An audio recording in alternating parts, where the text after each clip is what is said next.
Hi, Corral. Great to see you. Got a little bit of a late start, so I'm kind of scrambling a little bit. How was your week?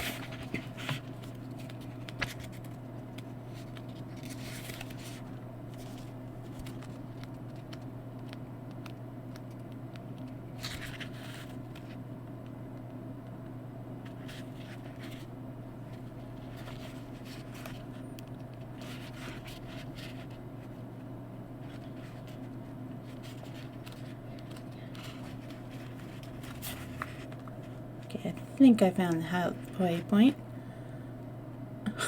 Oh, no.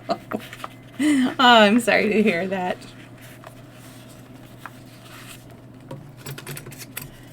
All right, I think I found our stopping point for this time. So now I can switch over to... Nope. My webcam went wonky, so... Nope, wrong. There we go, there's the right screen. Hello. Now I gotta make me look larger and actually put on my glasses so I can see things.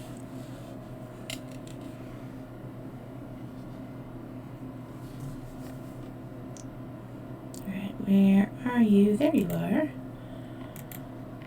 Oh, I shall give her a treat. Let me just configure this really quickly.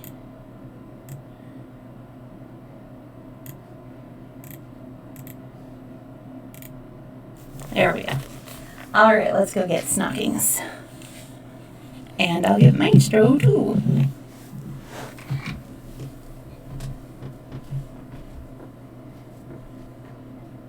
Okay, kitties.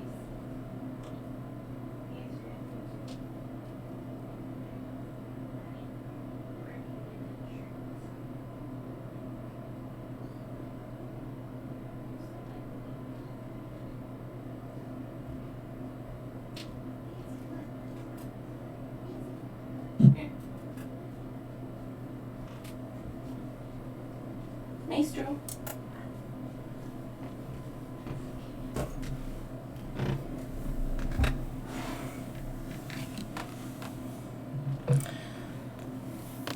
Hey, sister. Did you see the little Maestro on top of the rock? I had a little bit of fun. Hey, Pants. Here is for you. And here's a few for... Oops, that's not a few. Hang on. That was too much. Okay, here you go. Snuggies. Snuggies. They're here.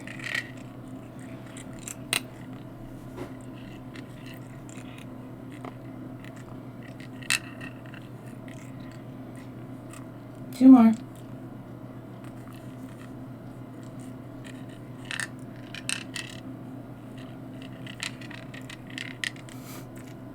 Having trouble getting that one. Perfect. Kitties, thank you.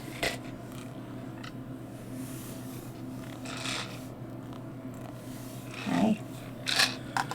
One of these days, I'm going to make up a redeem Brush Maestro's fur. Hi. And apparently she's decided she is going to make her home right here.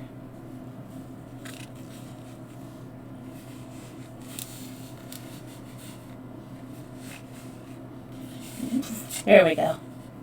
Sorta. My glasses are askew. You're so cute.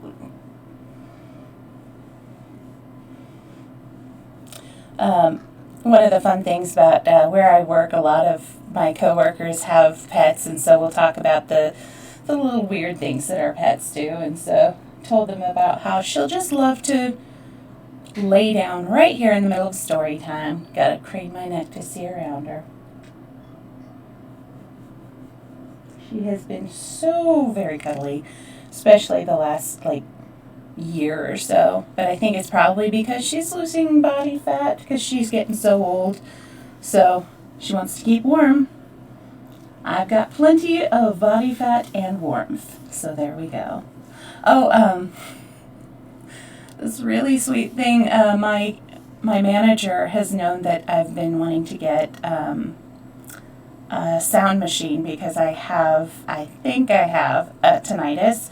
So there's constant ringing in my ears, which for the most part, I mean, it's just kind of the background of my life. But when you're really tired and you're trying to get to sleep, but you're also stressed, it's just kind of a deafening ringing, which can be tiring. But in the summer, I don't have a problem really because I have the fan going. However, it's a little bit chilly right now, so I don't have the fan going. So she got me this thing. She just brought it in yesterday, and she's like, this is a thank you. And it's like thanking me for, kind of taking charge because she knows I don't like being in charge. And then, amazingly enough, the same day, yesterday, my weighted blanket that I had ordered on Sunday came in. I didn't upgrade for shipping. The interesting thing about where I live is that for some reason shipping is really fast for the most part. I mean, it got a little bit slower, or maybe it's just for me shipping is really fast because I'll send something off and in 1 or 2 days the person I've sent it to has received it. I don't know. Maybe the postal gods love me. Anyways, let's go ahead and get started. I love this top, but my word, does it love to be lower down. Oh well. Well, let's go ahead and get started. I have figured out sort of the halfway point between where we are right now and the end of the book, and then I figure we can do this in 2 story times. So we'll give this a try. I'm going to switch you over here. I know it's ridiculous even though I have a bookmark. I love using wrappers as bookmarks. It's weird. They just fit so well. Before I forget.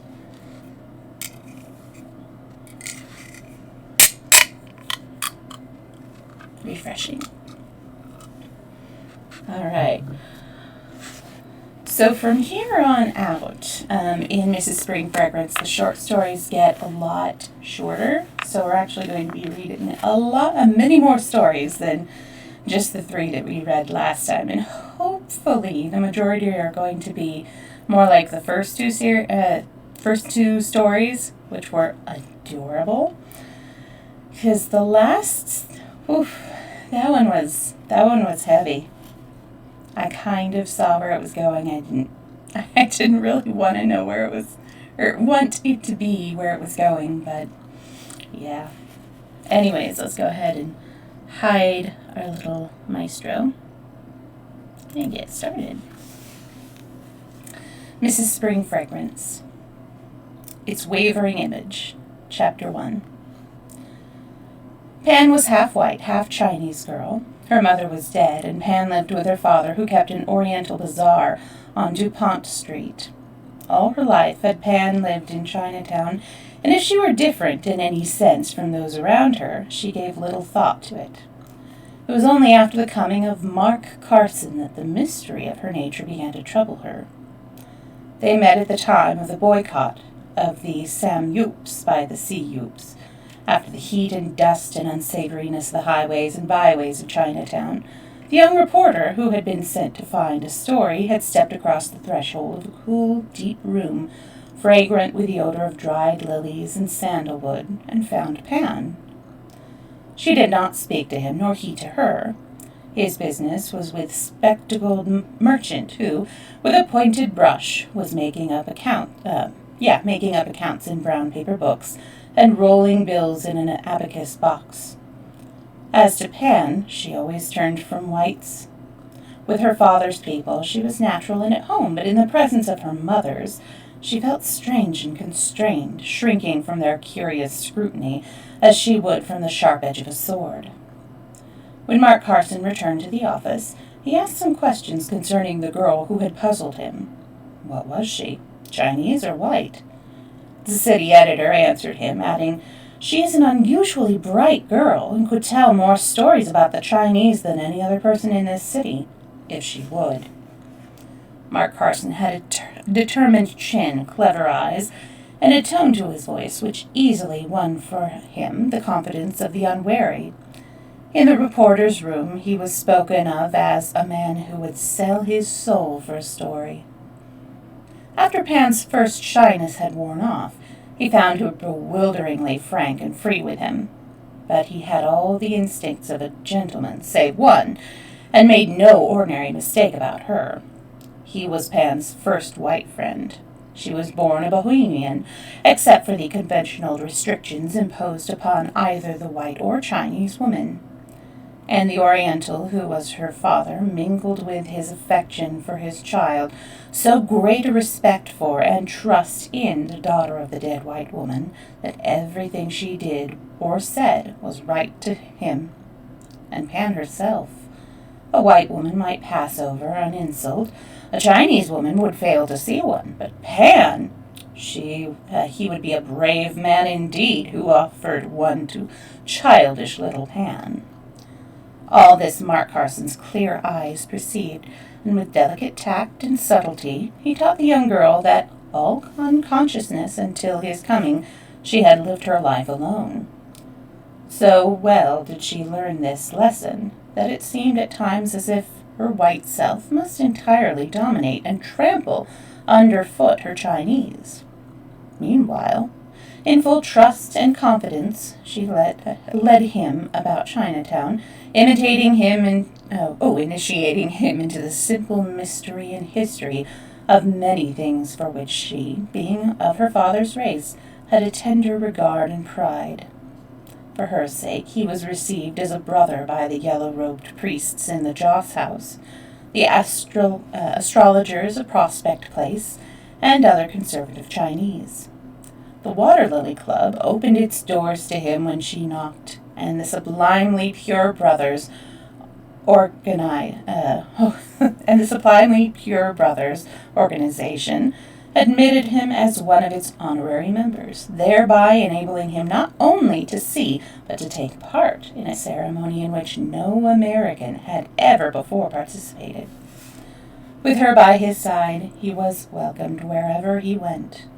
Even the little Chinese women, in the midst of their babies, received him with gentle smiles, and the children solemnly munched his candies and repeated nursery rhymes for his edification.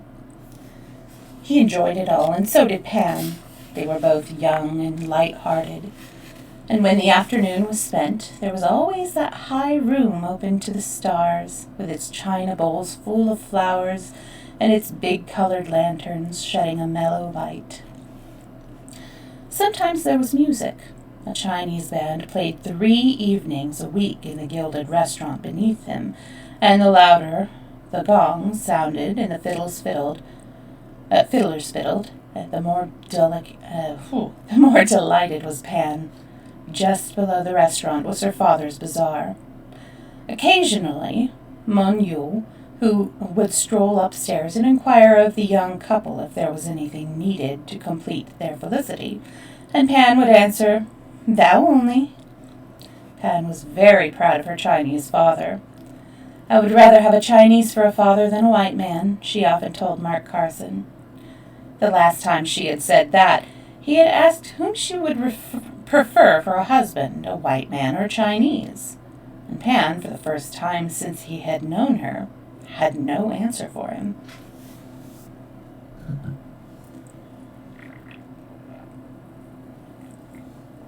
Chapter 2. It was a cool, quiet evening after a hot day. A new moon was in the sky. "How beautiful above, how unbeautiful below," exclaimed Mark Carson involuntarily. He and Pan had been gazing down from their open retreat into the lantern-lighted, motley-thronged street beneath them. "Perhaps it isn't very beautiful," replied Pan, "but it is here I live. It is my home." Her voice quivered a little. He leaned toward her suddenly and grasped her hands. "Pan," he cried, "you do not belong here. You are white." "White? No, no," protested Pan. You are, he asserted. You have no right to be here.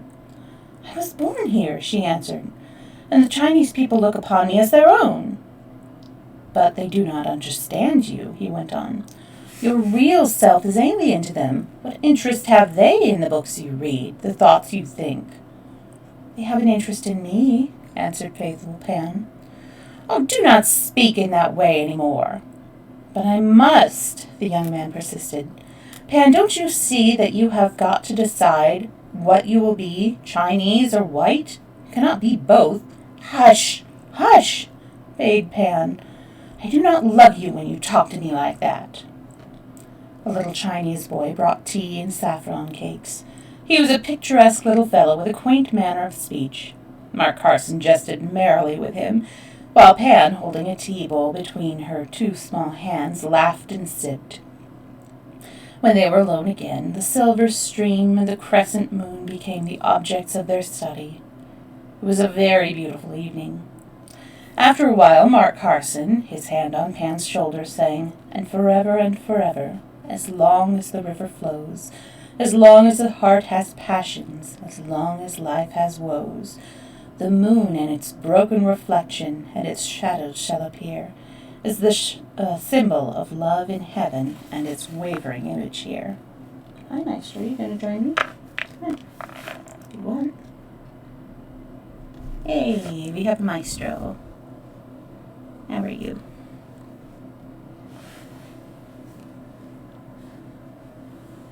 Are you just going to stay like this? You want me to do that? Or maybe I could brush you. No, he's settled in. He's going to just sit in my lap for a while. Listening to that irresistible voice singing in her heart away, the girl broke down and wept. She was so young and so happy. Look up to me, bade Mark Carson. Oh, Pan, those tears prove that you were white. Pan lifted her wet face. Kiss me, Pan, said he. It was the first time. Next morning, Mr. Carson began work on the special feature article, which he had been promising his paper for some weeks. Chapter 3. Cursed be his ancestors, bade Manyo. He cast a paper at his daughter's feet and left the room. Startled by her father's unwonted passion, Pan picked up the paper and in the clear, passionless light of the afternoon read that which forever after was blotted upon her memory. Betrayed! Betrayed! Betrayed to be a betrayer! It burned red hot. Agony unrelieved by words, unassuaged by tears. So till evening fell. Then she stumbled up the dark stairs which led to the high room open to the stairs and tried to think it out. Someone had hurt her. Who was it? She raised her eyes. There shone its wavering image. It helped her to lucidity. He had done it. Was it unconsciously dealt, that cruel blow? Oh, well did he know that the sword which pierced her through others would carry to her own heart the pain of all those others. None knew better than he that she, whom he had called a white girl, a white woman, would rather that her own naked body and soul had been exposed than that things, sacred and secret to those who loved her, should be cruelly unveiled and ruthlessly spread before the ridiculing and uncomprehending foreigner. And knowing all this so well, he had carelessly sung her heart away, and with her kiss upon his lips had smilingly turned and stabbed her, she who was of the race that remembers. Chapter 4. Mark Carson, back in the city after an absence of 2 months, thought of Pan. He would see her that very evening. Dear little Pan. Pretty Pan. Clever Pan. Amusing Pan. Pan who was always so frankly glad to have him come to her, so eager to hear all that he was doing, so appreciative, so inspiring, so loving. She would have forgotten that article by now. Why should a white woman care about such things? Her true self was above it all. Had he not taught her that during the weeks in which they had seen so much of one another? True, his last lesson had been a little harsh, and as yet he knew not how she had taken it. But even if its roughness had hurt and irritated, there was a helping balm, a wizard's oil, which none knew so well as he how to apply. But for all these soothing reflections, there was an undercurrent of feeling which caused his steps to falter on his way to Pan. He turned into Portsmouth Square and took a seat on one of the benches facing the fountain erected in memory of Robert Louis Stevenson. Why had Pan failed to answer the note he had written, telling her of the assignment which would keep him out of town for a couple of months and giving her his address? Would Robert Louis Stevenson have known why? Yes, and so did Mark Carson. But though Robert Louis Stevenson would have boldly answered himself the question, Mark Carson thrust it aside, arose, and pressed up the hill. I knew they would not blame you, Pan. Yes. And there was no word of you, dear. I was careful about that, not only for your sake, but for mine. Silence. It is mere superstition, anyways. These things have got to be exposed and done away with. Still silence. Mark Carson felt strangely chilled. Pan was not herself tonight. She did not even look herself. He had been accustomed to seeing her in American dress. Tonight she wore the Chinese costume. But for her clear-cut features, she might have been a Chinese girl. He shivered. Pan, he asked, why do you wear that dress? Within her sleeves, Pan's small hands struggled together, but her voice and face were calm. Because I am a Chinese woman, she answered. You are not, cried Mark Carson fiercely. You cannot say that now, Pan. You are a white woman. White! Did your kiss not promise me that? A white woman, echoed Pan, her voice rising high and clear to the stars above him. I would not be a white woman for all the world. You are a white man, and what is a promise to a white man? When she was lying low, the element of fire having raged so fiercely within her that it had almost shriveled up the childish frame, there came to the house of Manyo, a little toddler who could scarcely speak. Climbing upon Pan's couch, she pressed her head upon the sick girl's bosom. The feel of that little head brought tears. Lo, said the mother of the toddler, thou wilt bear a child thyself some day, and all the bitterness of this will pass away. And Pan, being a Chinese woman, was comforted.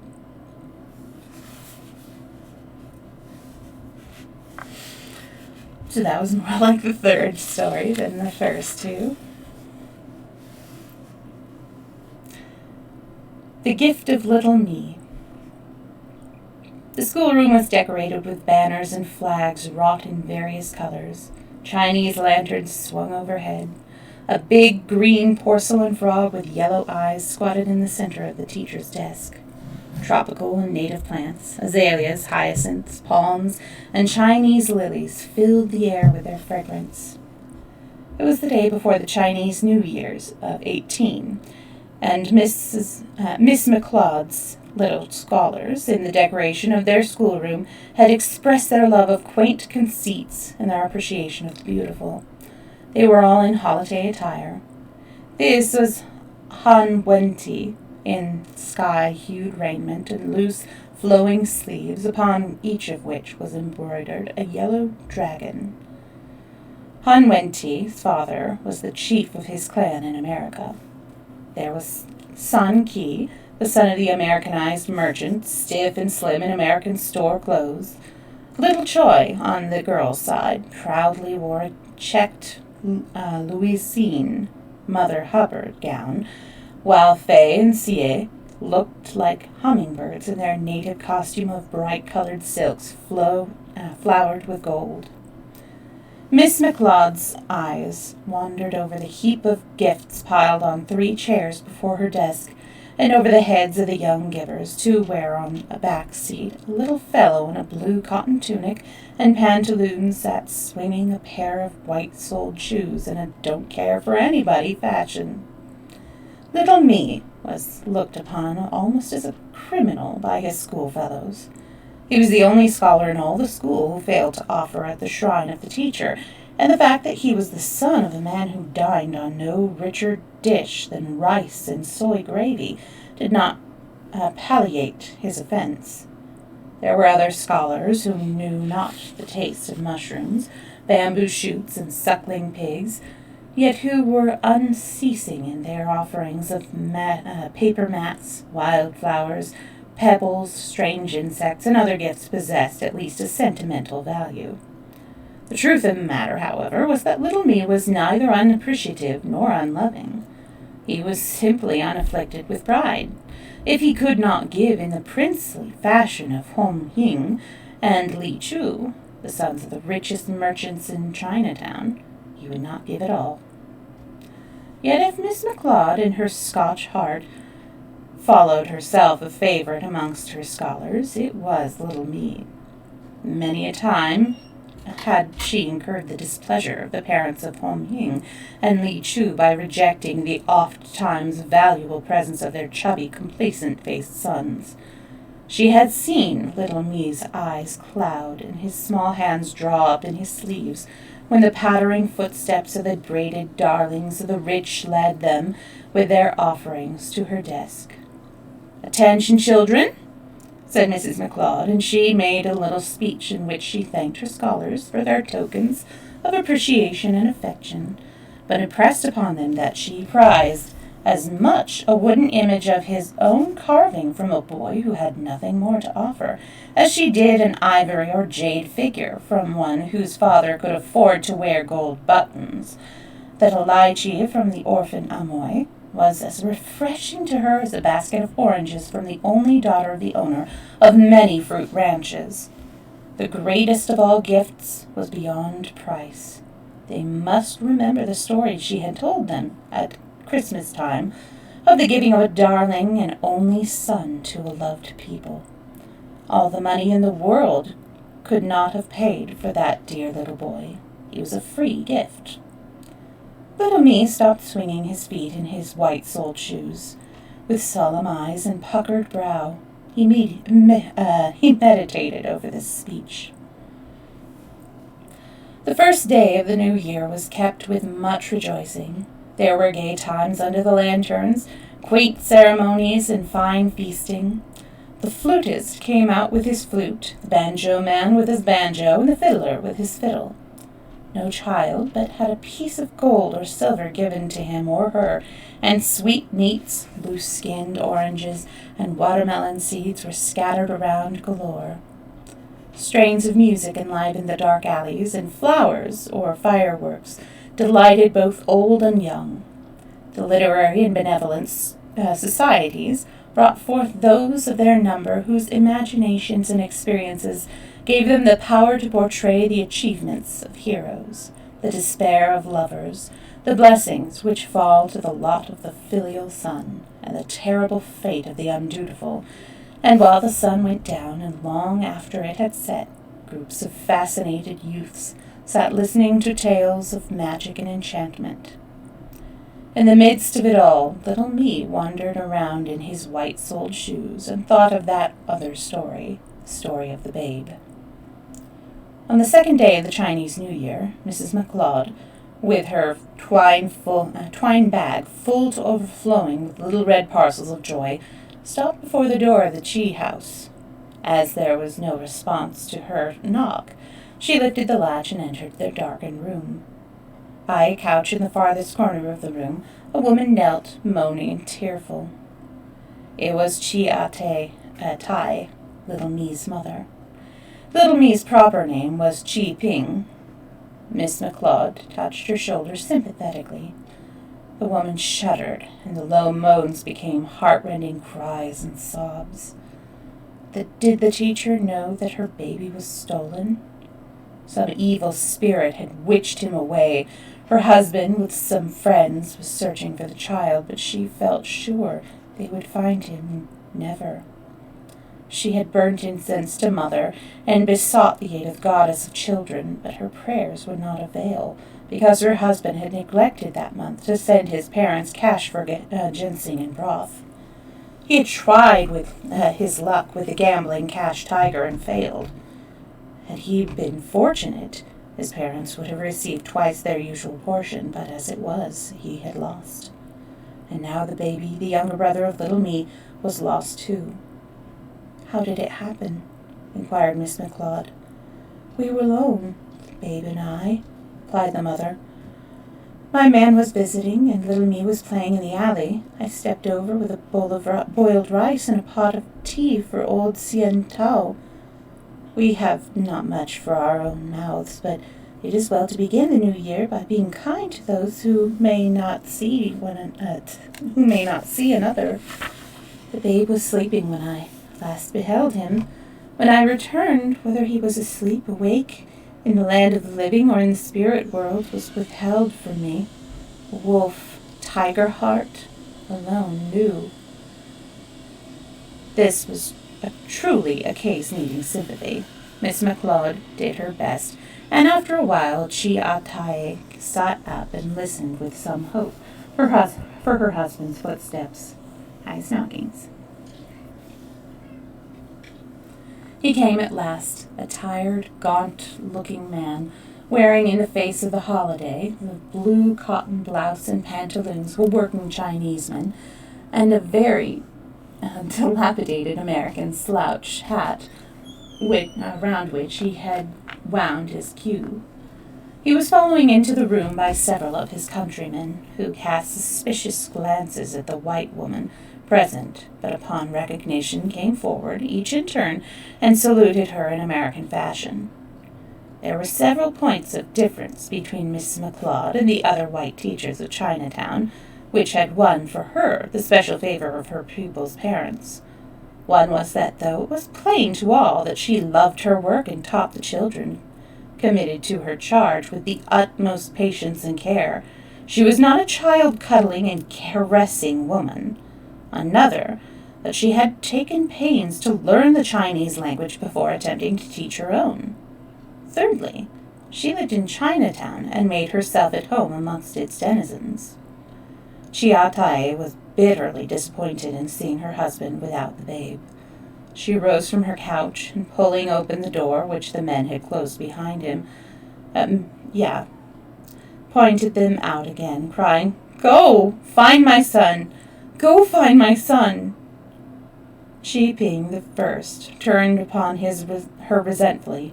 "Woman," he cried, "that he is lost is your fault. I have searched with my eyes, ears, tongue, and limbs, but one might as well look for a pin at the bottom of the ocean."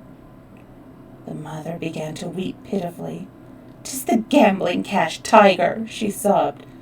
"'Twas he who caused you to forget your parents, and ill fortune has followed therefore. Ayah! Ayah!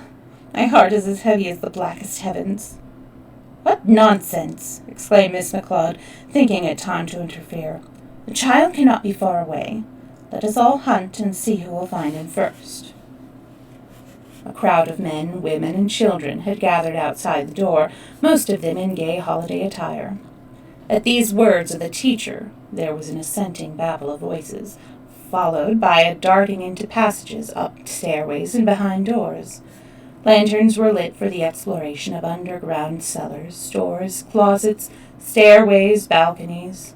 Not a hole in the vicinity of the Chi dwelling but was penetrated by keen eyes. Rich and poor alike joined in the search, a yellow-robed priest from the Joss house and one of the chiefs of the 6 companies being conspicuously interested. The mother, following in the footsteps of Miss McLeod, kept up a plaintive wailing. "Ayah! My young bud, my jade jewel, my peach bloom, little hands fade like young leaves, voice like the breath of a zephyr. Alas, the fates are against me. You are lost to your poor mother, who is without resource and bound with fetters. Death would be sweet indeed, but that boon is denied." The day wore on, and evening gradually stole upon them, followed by night. The wind blew in gusts, but the moon had risen and was shining bright so that there was a kind of moonlight even in the dark alleys. The main portion of Chinatown had been thoroughly scoured, and most attention was now being given to the hills which crept up to Powell Street. It was in the top story of a of a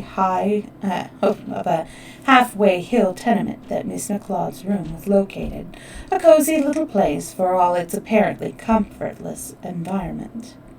When the wind began to blow bleak from the bay, her thoughts drifted longingly to her easy chair and cheery grate fire.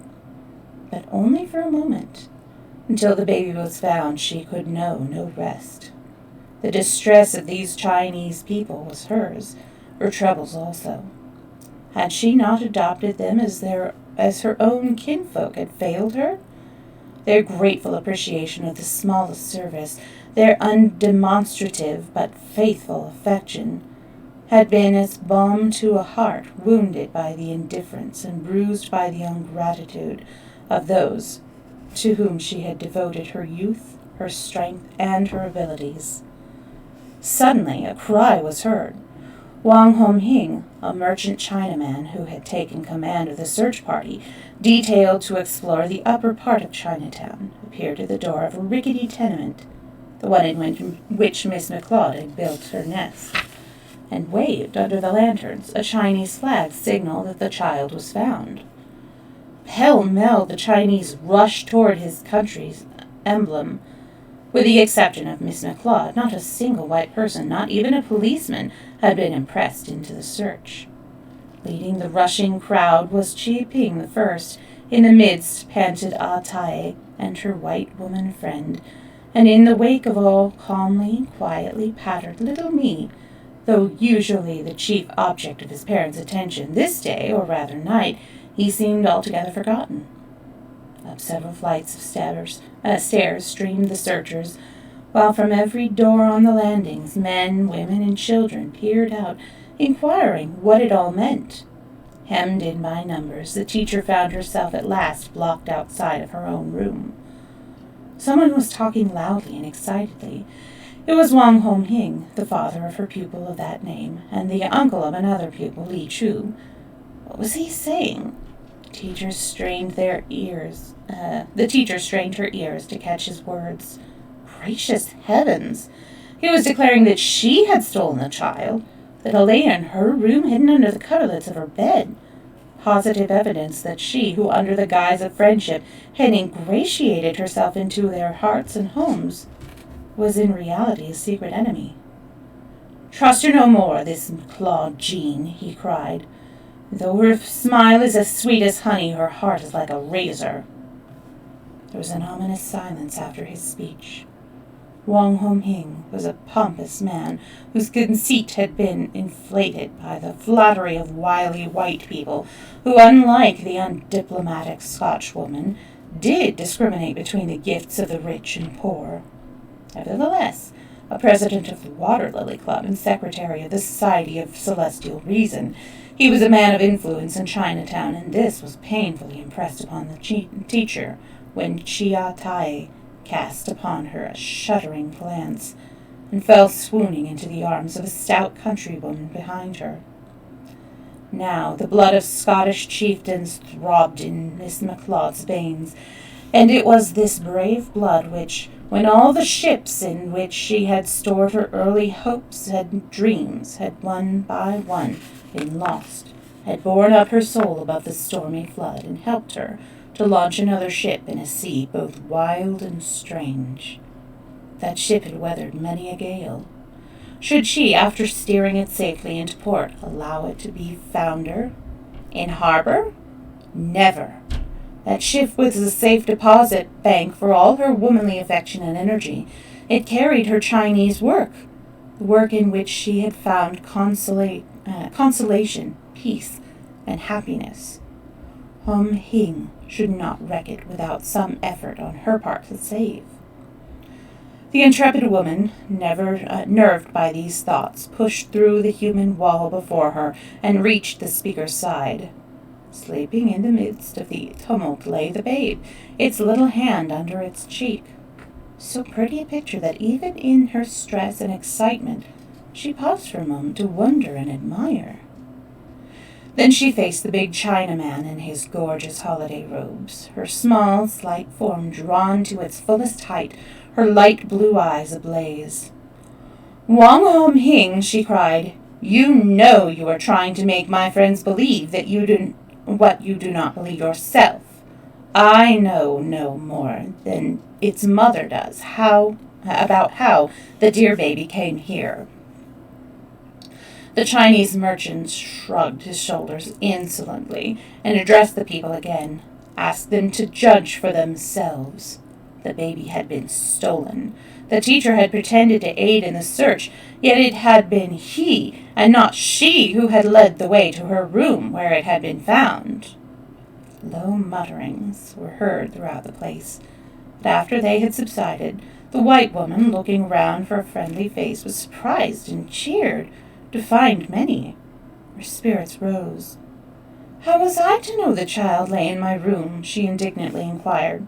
"I left the place in the early morning. It has been brought there since by someone unknown to me." Wang Hom Hing laughed scornfully as he moved away, his revenge, as he thought, complete. The father of the babe raised his son in his arms and passed him on to the mother, who stood with arms outstretched. Clutching the child convulsively, she gazed with horror-struck eyes at the teacher. "Friends," cried the white woman, raising her voice in a last effort, "will you allow that man to turn from me your hearts?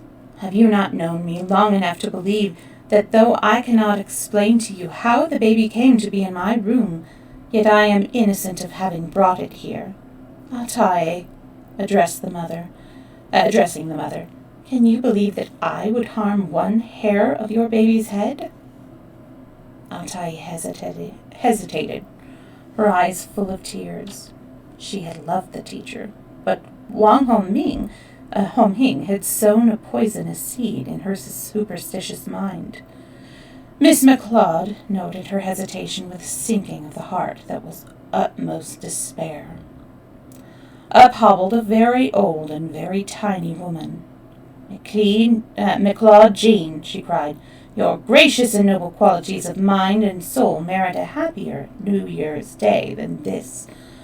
Wang Hom Hing's words cannot deceive old Sien Tao." Oh, the Scotchwoman grasped gratefully the old Chinese woman's hands. She could not speak for the tickle in her throat. Then spake Atai. "Teacher, forgive me," besought she. And the teacher smiled her answer. A number of men and women came forward, looking into the teacher's face, thanked her for past kindness, and expressed their confidence in her. McLeod Jean, declared an old woman, "you are 100 women good," which was the happiest compliment that Jean McLeod had ever received. "You were wrong, mother," said she, turning with a beaming face to old Sien Tao. "This is the happiest day I have known." Explained to the father of the babe. "The goods, seeing my unworthiness, took from me to give to you. Oh, the gods, seeing my unworthiness, took from me to give to you." Oh, because he gambled. Gotcha. And little me, straggling to the teacher's side, piped in the language she herself had taught him. "I have one brother. I love him all over. You say baby boy best gift, so I give him to you when my father and mother not see. Little me give better than Li Cho and Hong Hing." It was some time before the tumult occasioned by little me's boastful but sweet confession subsided. It had been heard by all, but was understood wholly by none save the teacher. That, when no watchful eye was there to see, the baby had been carried in little me's sturdy arms from under the home roof to the teacher's tenement room, was made plain to everybody by the child himself. But it developed upon Miss McLeod, in order to save her little scholar from obviously justifiable paternal wrath, to explain his reason for the kidnapping, and this she did so clearly and eloquently that the father, raising his firstborn to his knee, declared in English, "I am proud of him. He #1 scholar," while the mother fondly smiled.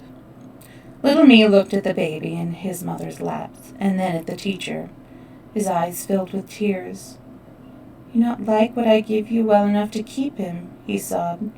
Yes, consoled Miss McLeod. "I like him so well that I put him away in my heart, where I keep the baby of my story. Don't you remember? That was what the father of the story gave the baby for, to be kept in people's hearts after he had gone back to him." "Oh, yes," responded the child, his face brightening. "You keep my brother in your heart, and I keep him in the house with me and my mother and father. The best of all." Okay, that ended well. I was getting worried.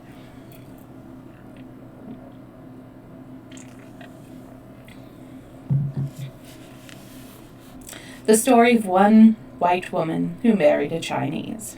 Chapter 1. Why did I marry Liu Kanghe, the Chinese? Well, in the first place, because I loved him.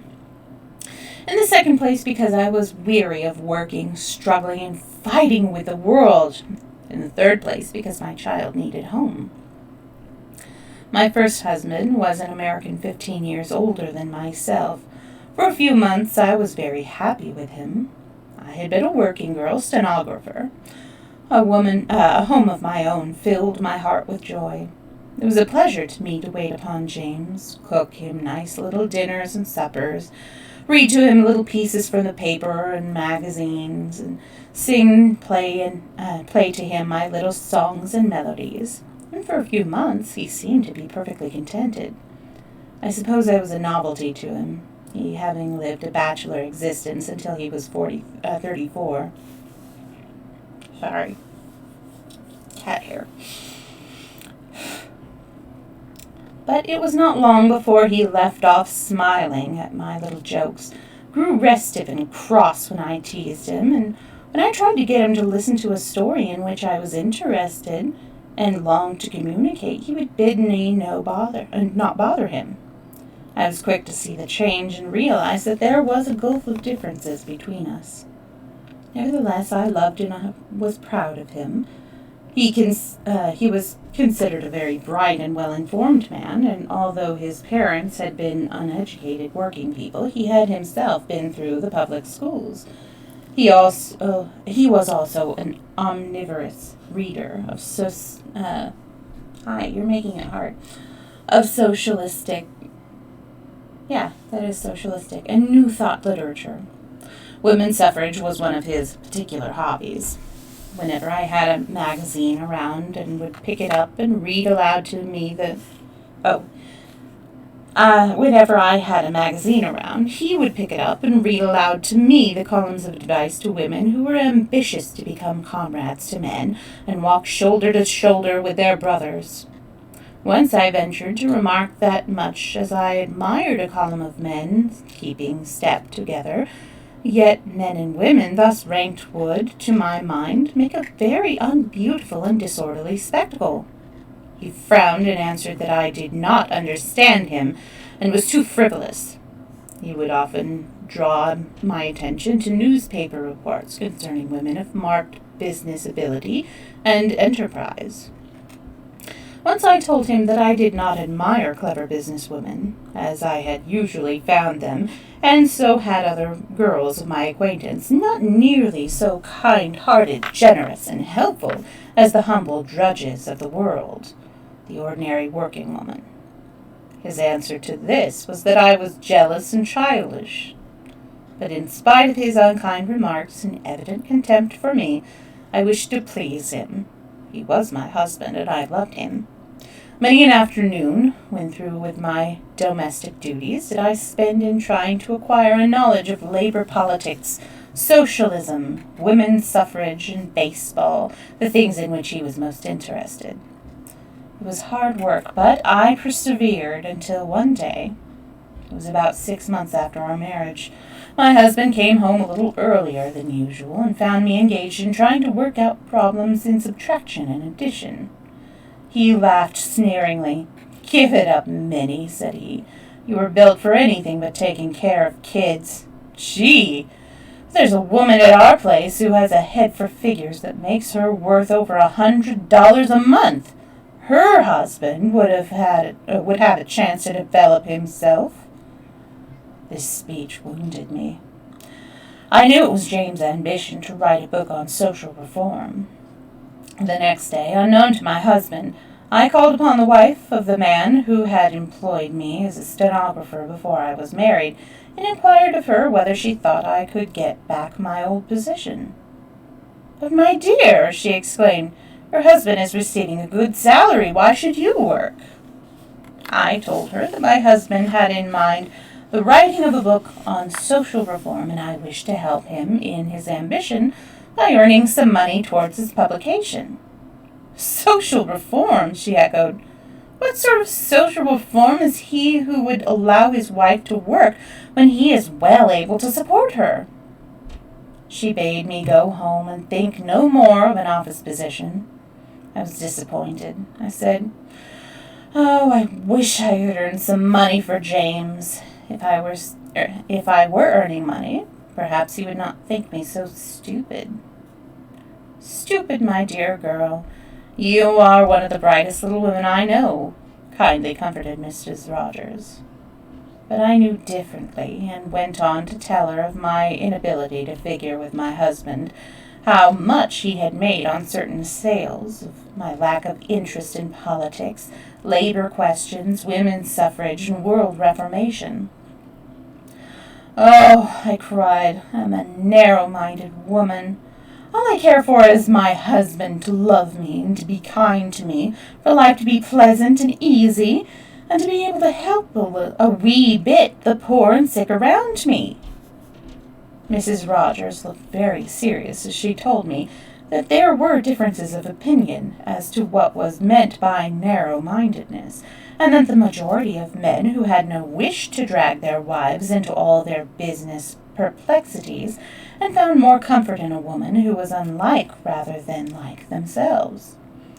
Only that morning her husband had said to her, "I hate a woman who tries to get into every kink of a man's mind, and who must be forever at his elbow meddling with all his affairs."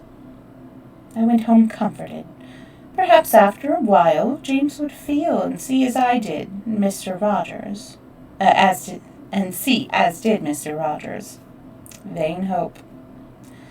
My child was 6 weeks old when I entered business life again as stenographer for Rutherford and Rutherford. My salary was $50 a month, more than I had ever earned before, and James was well pleased, for he had feared that it would be difficult for me to obtain a paying place after having been out of practice for so long.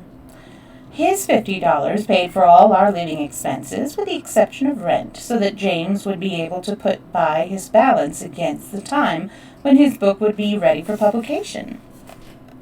He began writing his book, and Miss Morgan, the young woman bookkeeper at his place, collaborated with him. They gave 3 evenings a week to the work, sometimes 4. She came on one evening when the baby was sick and James had gone for the doctor. She looked at the child with the curious eyes of one who neither loved nor understood children. "There is no necessity for its being sick," said she. "There must be an error somewhere." I made no answer, so she went on. "Sin, sorrow, sickness all mean the same thing. We have no disease that we do not deserve, no trouble which we do not bring upon ourselves." I did not argue with her. I knew that I could not. But as I looked at her standing there in the prime of her life, and strength, broad-shouldered, masculine feature, and, as it seemed to me, heartless, I disliked her more than I had ever disliked anyone before.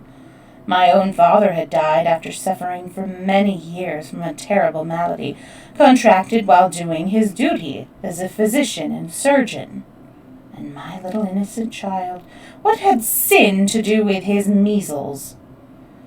When James came in, she discussed with him the baseball game which he had played that afternoon, and also a women's suffrage meeting which she had attended the evening before.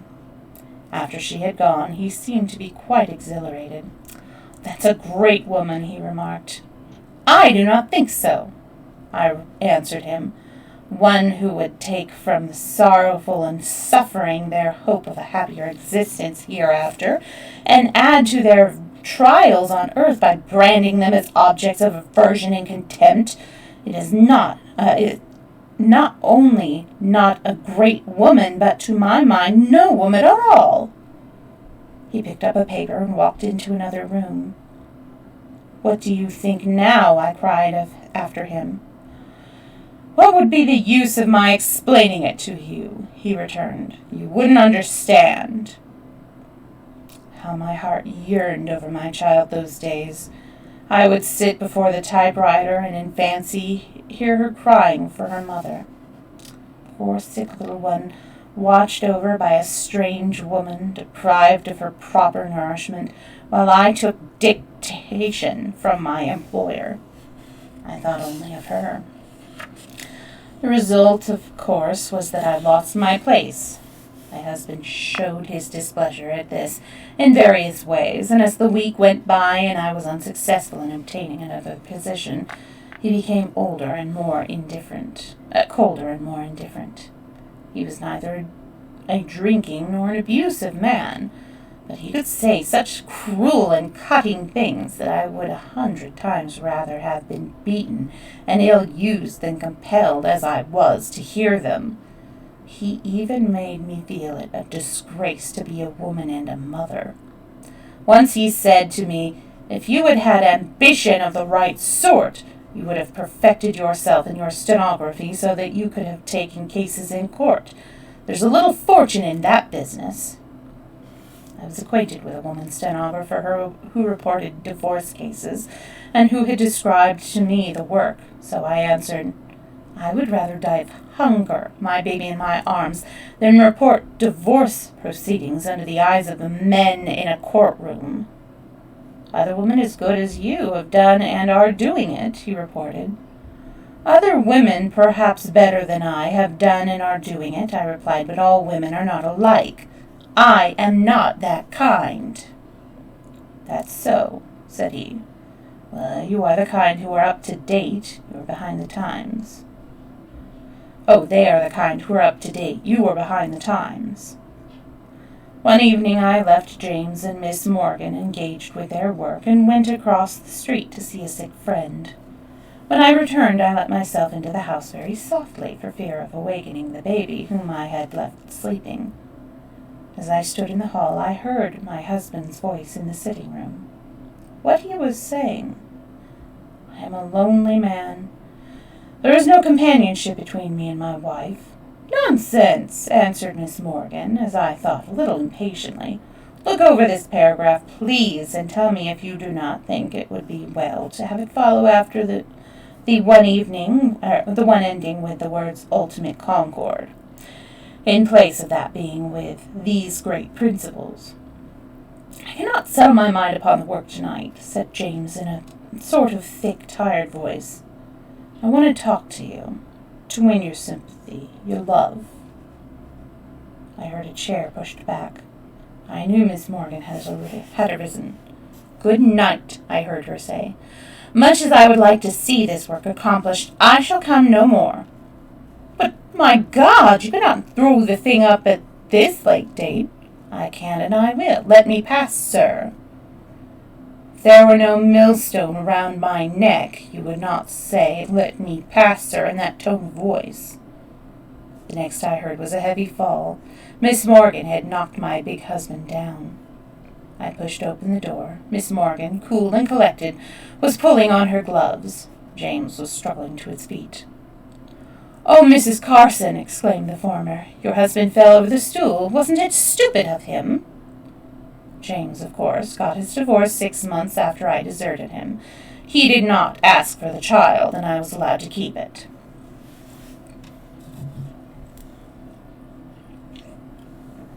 Chapter 2. I was on my way to the waterfront, the baby in my arms.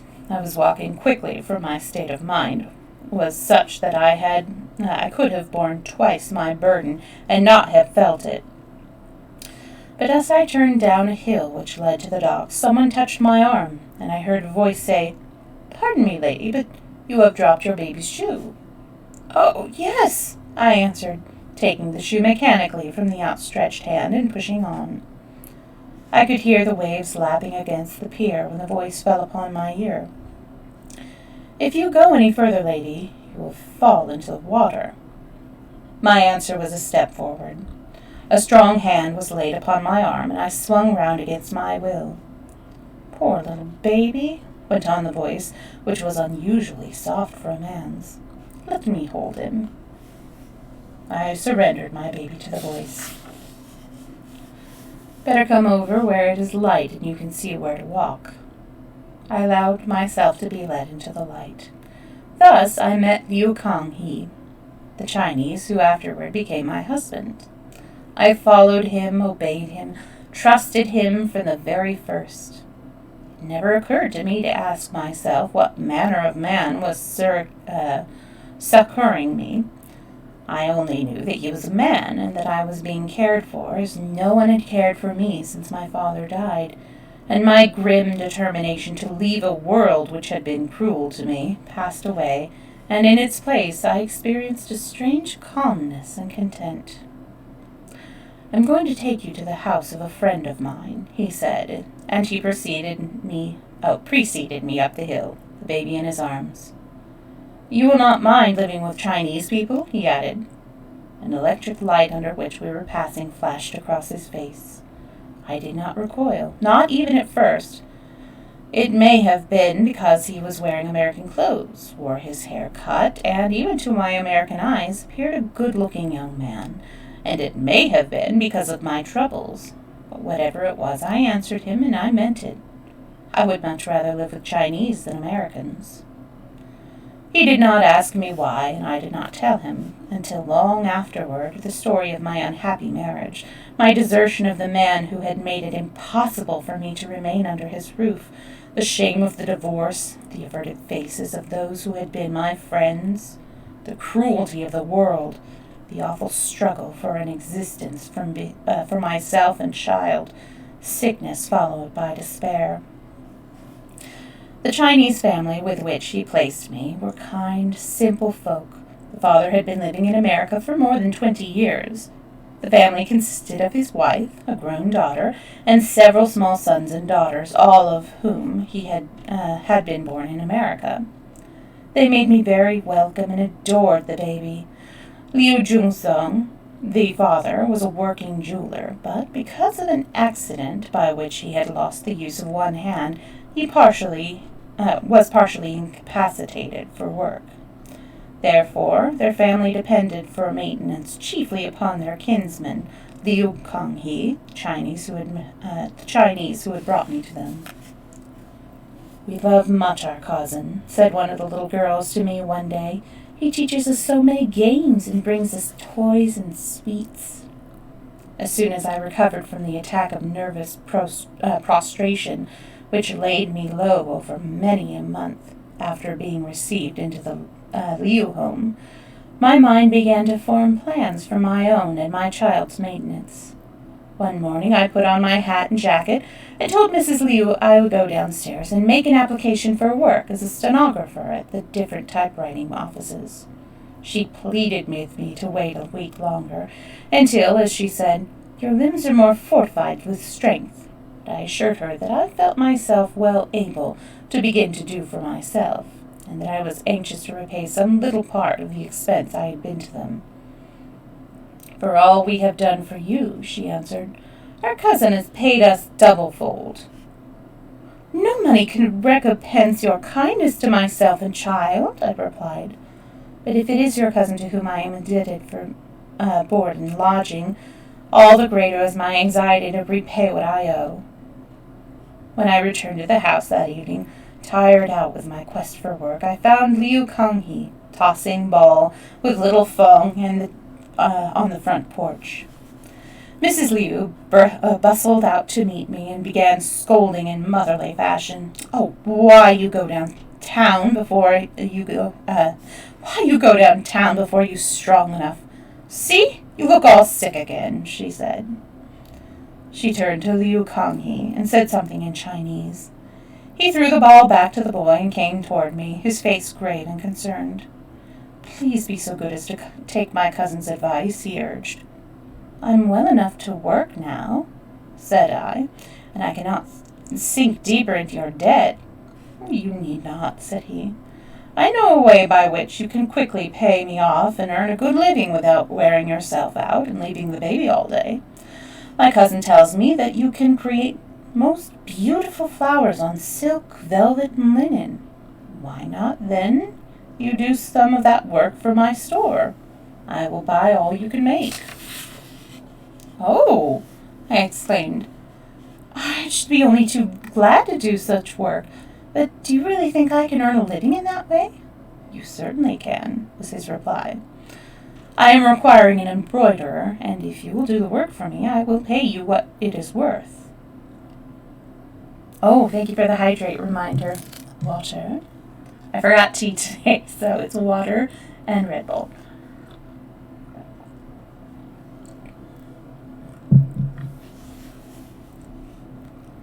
So I gladly gave up my quest for office work.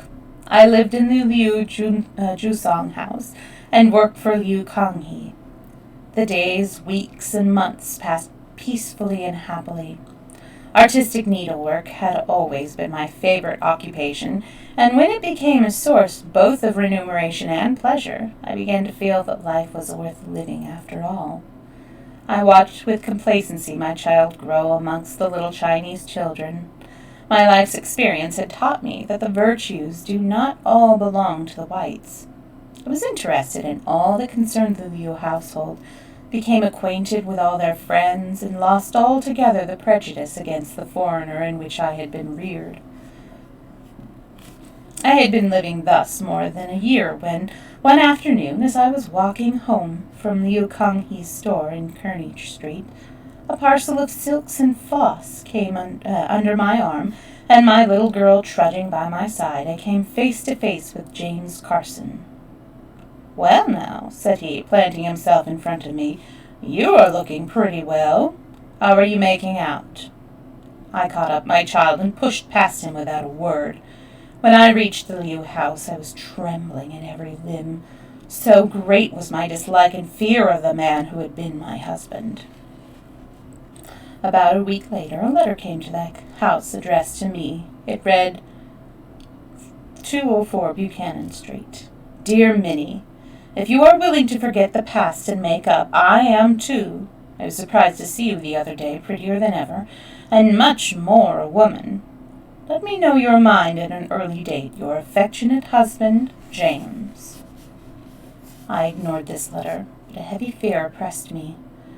Liu Kanghe, who called the evening of the day I received it, remarked as he arose to greet me that I was looking troubled and hoped that it was not the embroidery flowers.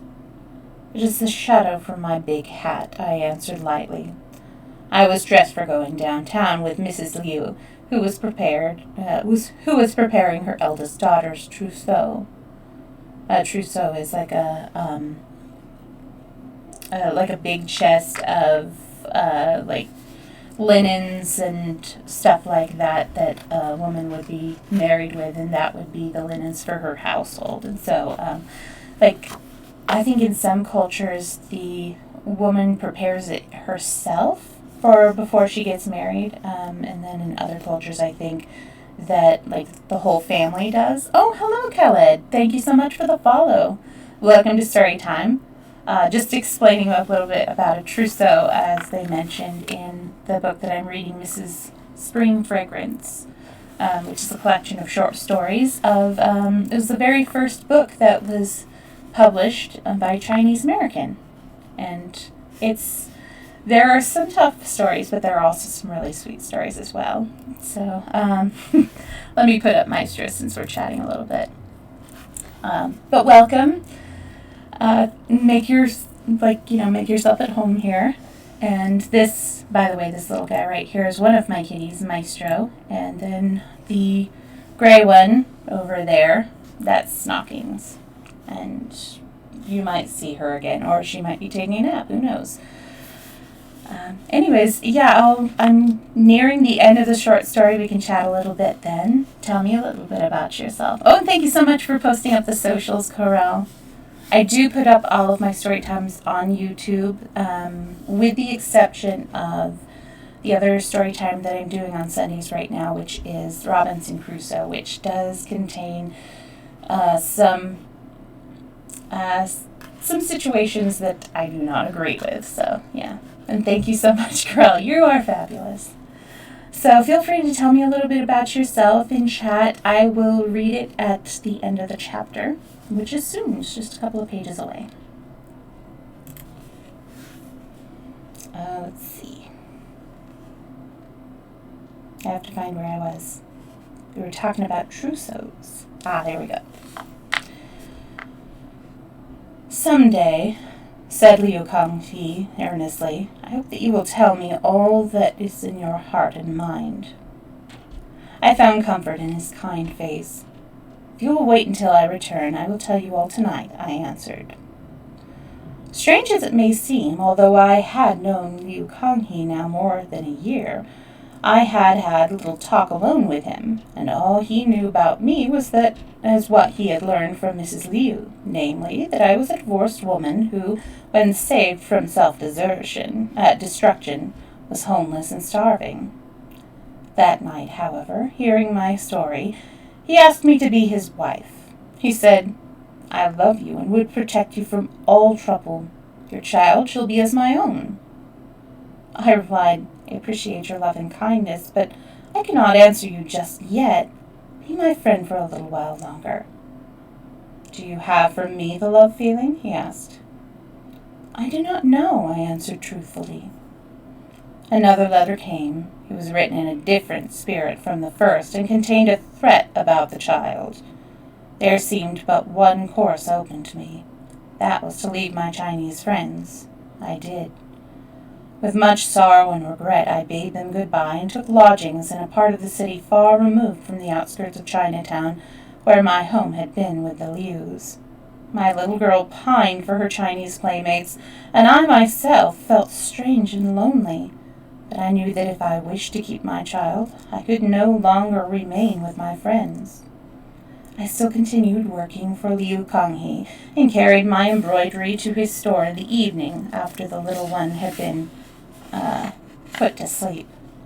He usually escorted me back, but never asked me to be allowed, and I never invited him to visit me or even enter the house.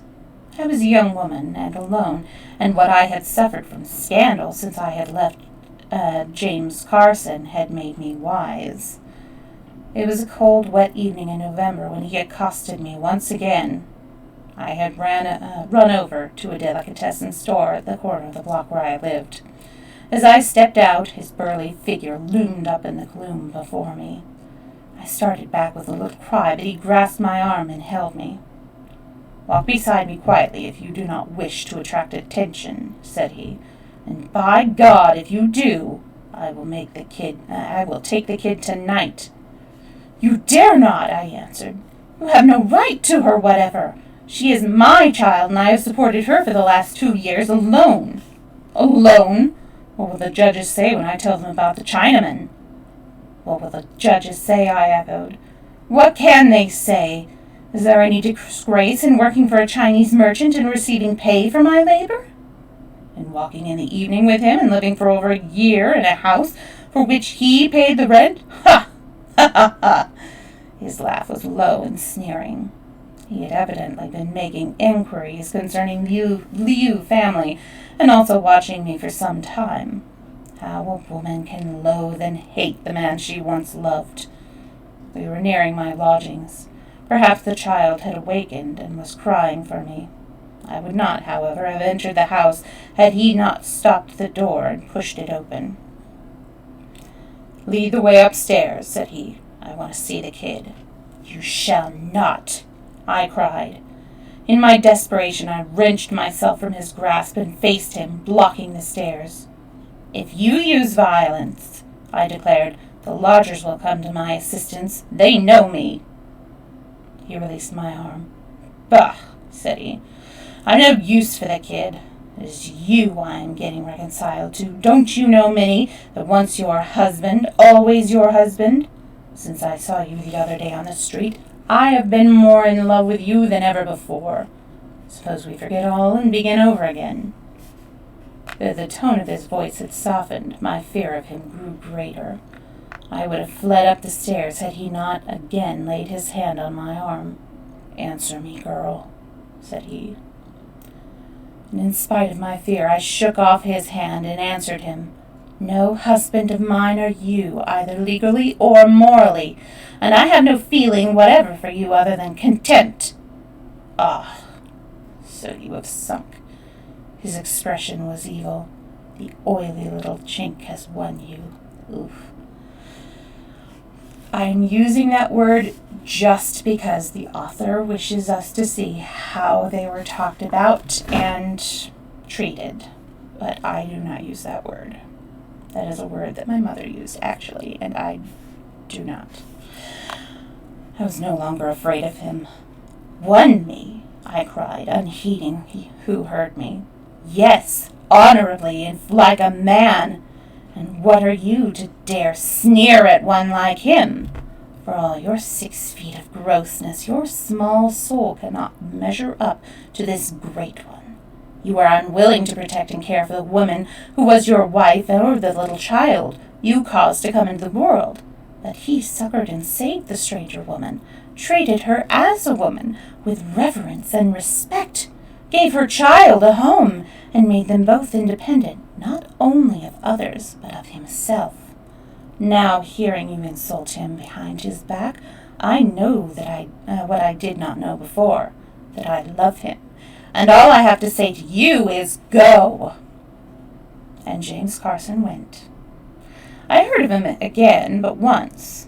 That was when the papers reported his death of apoplexy while exercising at a public gymnasium. Loving Liu Kanghe, I became his wife, and though it is true that there are many Americans who would look down upon me for so becoming, I have never regretted it. No, not even when men cast upon me the glances they cast upon sporting women. I accept the lot of the American wife of a humble Chinaman in America. The happiness of the man who loves me is more to me than the approval or disapproval of those who, in my dark days, left me to die like a dog. My Chinese husband has his faults. He is hot-tempered and at times arbitrary, but he is always a man and has never sought to take away from me the privilege of being but a woman.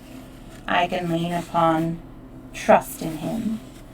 I feel him behind me, protecting and caring for me, and that, to an ordinary woman like myself, means more than anything else.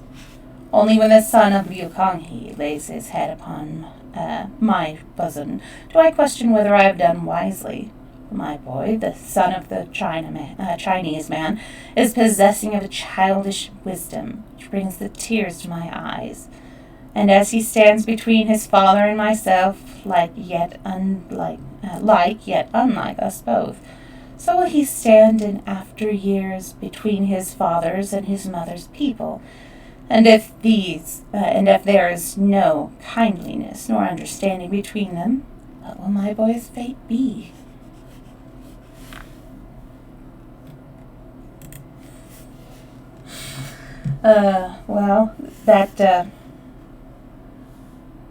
I was not sure if that word would come up, and I do not like saying it. I feel like I should put up the disclaimer there, but it's only come up once, so hopefully we won't have it again, but we'll see.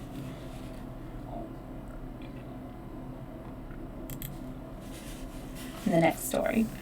Her Chinese husband. Sequel to the story of the white woman who married a Chinese. Now that Liu Kanghe is no longer with me, I feel that it will ease my heart to record some memories of him, if I can. The task, though calling to me, is not an easy one. So throng to my mind the invisible proofs of his love for me, the things he had said and done. My memories of him are so vivid and pertinacious, my thoughts of him so tender. To my Chinese husband I could go with all my little troubles and perplexities. To him I could talk as women love to do at times of the past and the future, the mysteries of religion, of death, of life, and he was not above discussing such things with me. With him I was never strained or embarrassed. My Chinese husband was simple in his tastes. He liked to hear a good story, and though unlearned in a sense, could discriminate between the good and bad in literature. This came from his Chinese education. He told me one day that he thought the stories in the Bible were more like Chinese and American stories, and added, "If you had not told me that what you have about it, I should say that it was composed by the Chinese." Music had a soothing, though not a deep, influence over him. He could not sway his mind, but he enjoyed it just as he did a beautiful picture. Because I was interested in fancy work, so also was he. I could see his face looking so grave and concerned, because one day, by accident, I spilt some ink on a piece of embroidery I was working on. If he came home in the evenings and found me tired and out of sorts, he would cook the dinner himself and go about in such a way that I felt that he rather enjoyed showing off his skill as a cook. The next evening, if he found everything ready, he would humorously declare himself much disappointed that I was so exceedingly well. At such times a gray memory of James Carson would arise. How his cold anger and contempt, as exhibited on like occasions, had shriveled me up in the long ago. And then I would fall to musing on the differences between the two men as lovers and husbands. James Carson had been much more of an ardent lover than ever had been Liu Kang-hee. Indeed, it was his passion, real or feigned, which had carried me off my feet. When wooing, he had constantly reproached me with being cold, unfeeling, a marble statue, and so forth, and I, poor ignorant little girl, would wonder if it was I appeared so when I felt so indifferently, for I had given James Carson my first love. Upon him my life had been concentrated as it has never been concentrated upon any other. Yet there was nothing feigned about my Chinese husband. Simple and sincere as he was before marriage, so was he afterward. As my union with James Carson had meant misery, bitterness, and narrowness, so my union with Liu Kang-hee meant, on the whole, happiness, health, and development. Yet the former, according to American ideas, had been an educated, broad-minded man. The other, just an ordinary Chinaman. The ordinary Chinaman that I would show to you was the sort of man that children, birds, animals, and some women love. Every morning he would go to the window and call to his pigeons, and they would flock around him, hearing and responding to his whistling and cooing. The rooms were lit. Oh, what knockings? Yes? Are you going to come and be with me? Hi. Come on up. Yeah. Come hang out with me so you don't just go yowling. Thank you very much. Kitty Overlord has appeared.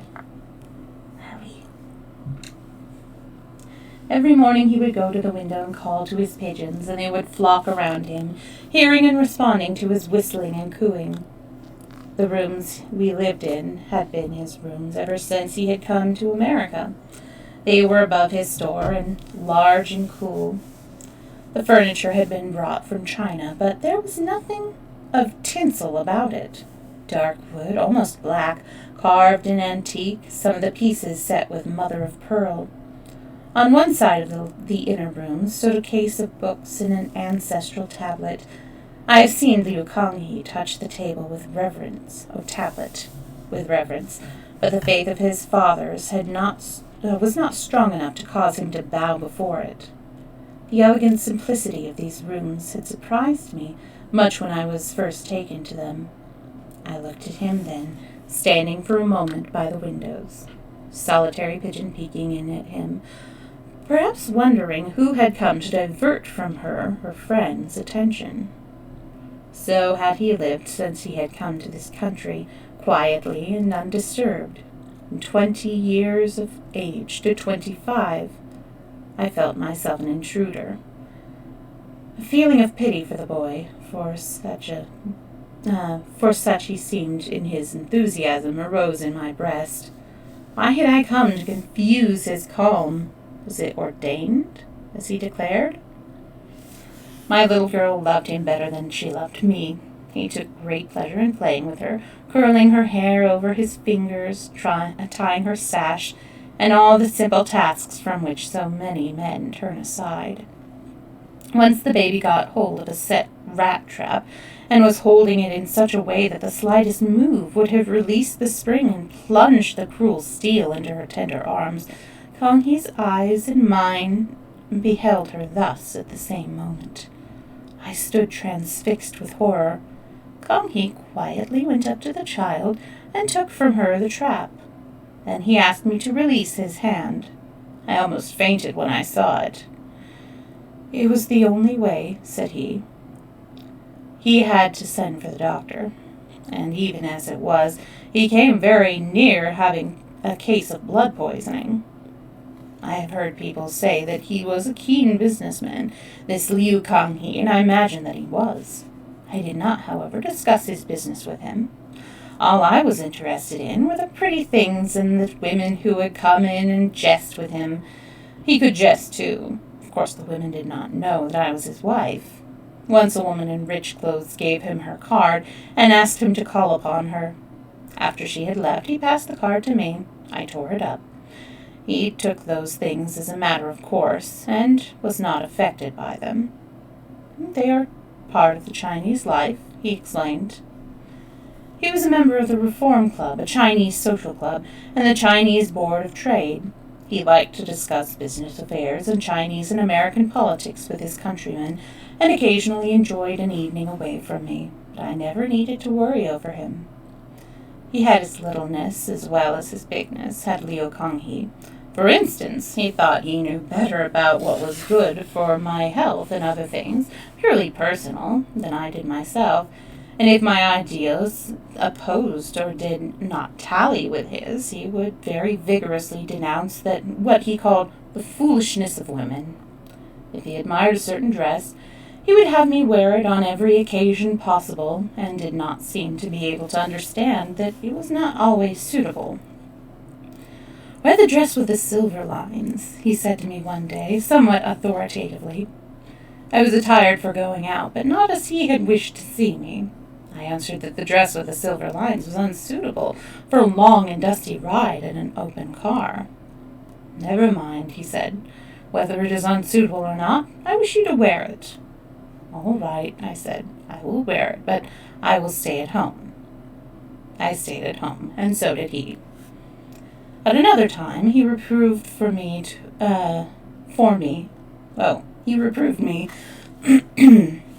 for certain opinions I had expressed in the presence of some of his countrymen. "You should not talk like that," he said. "They will think you are a bad woman." My blood rose at that, and I answered him in a way which grieves me to remember.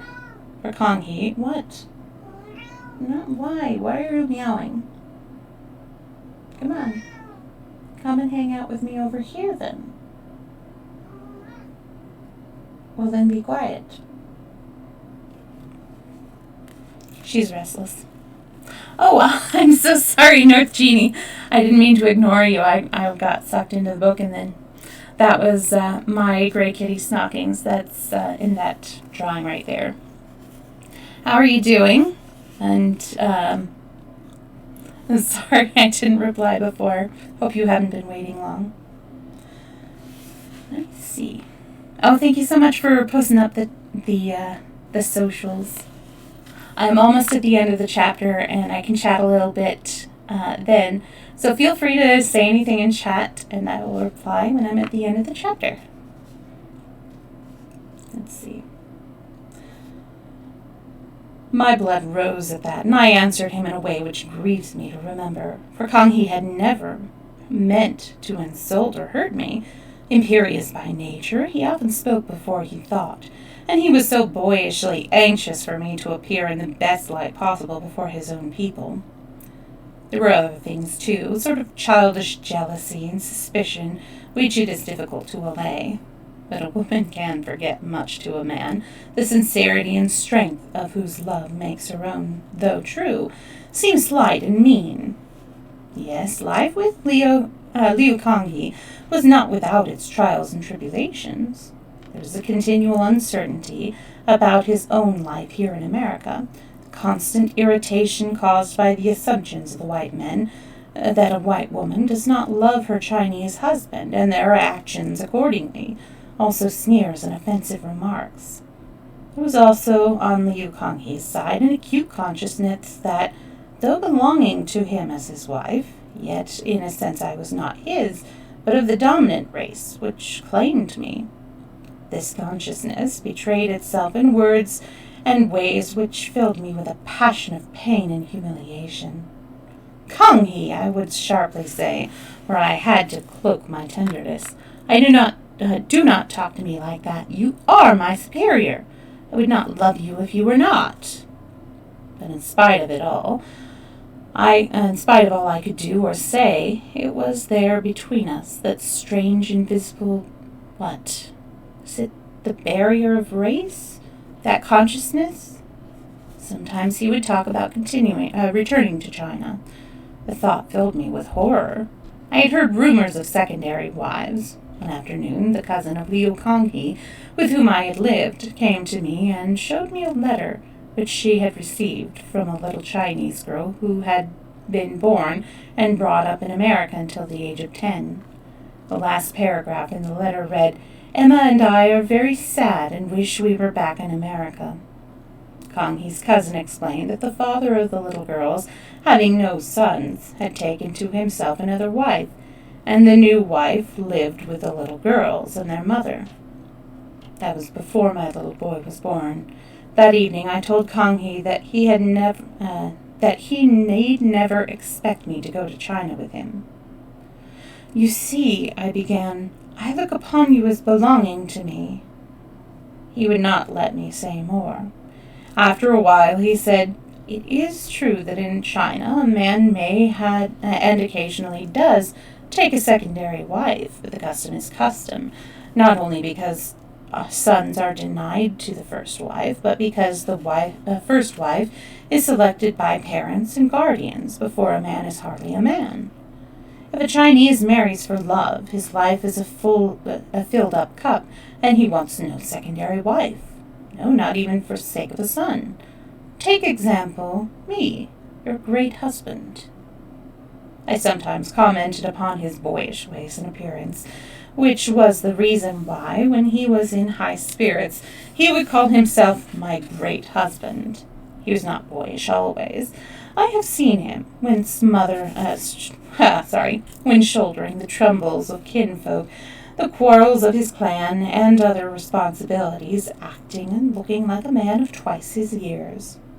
But for all the strange marriage customs of my husband's people, I considered them far more moral in their lives than the majority of Americans. I expressed myself thus to Liu Kanghe, and he replied, "The Americans people think higher. If only more of them lived up to what they thought, the Chinese would not be so confused in trying to follow their leadership." Oh, that's okay. I know you like to multi-stream. I do that sometimes too. Multi-stream meaning watching two streams in this case, as opposed to doing multi-platform streams. Yeah. If ever a man rejoiced after the birth of his son, it was Liu Kanghe. The boy was born with a veil over his eyes. prophet, cried cried the woman who nursed me. They use a term, I'm not going to use it. A prophet has come into the world. She told his father when he came to look upon him, and he replied, He is my son, that is all I care about. But he was so glad, and there was feasting and rejoicing with his Chinese friends over 2 weeks. He came in one evening and found me weeping over my poor little boy. I shall never forget the expression on his face. Oh, shame, he murmured, drawing my head down to his shoulder. What is there to weep about? The child is beautiful.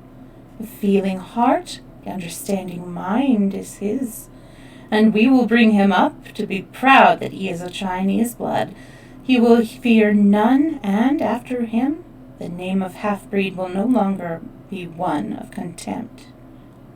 Kang He was as a youth, had attended a school in Hong Kong, and while there he had made the acquaintance of several half-Chinese, half-English lads. I think at that time Hong Kong was owned by Britain, and then I think it changed hands to the U.S., and then I think it claimed independence in the last 20 years, I think. I don't remember really. They were the brightest of all, he told me, but they lowered themselves in the eyes of the Chinese by being ashamed of their Chinese blood and ignoring it. His theory, therefore, was that if his own son was brought up to be proud instead of ashamed of his Chinese half, the boy would become a great man. Perhaps he was right, but he could not see as I could, an American woman, the conflict before our boy. After the little Kang He had passed his first month, and we had found a reliable woman to look after him, his father began to take me around with him much more than formerly, and life became very enjoyable. We dined often at a Chinese restaurant kept by a friend of his, and afterward attended theaters, concerts, and other places of entertainment. We frequently met Americans with whom he had become acquainted through business, and he would introduce them with a great pride in me shining in his eyes.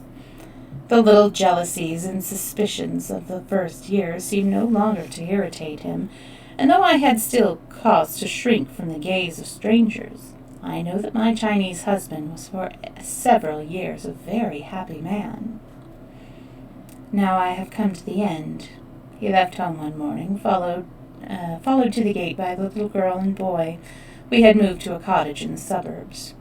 Bring me a red ball, pleaded the little girl. And me too, cried the boy. All right, chickens, he responded, waving his hand to them. He was brought home at night, shot through the head. There was some Chinese, just as there are some Americans, who are opposed to all progress and who hate with a bitter hatred all who would enlighten or be enlightened. That I have not the heart to dwell upon. I can only remember that when they brought my Chinese husband home, there were 2 red balls in his pocket. Such was Liu Kang He, a man.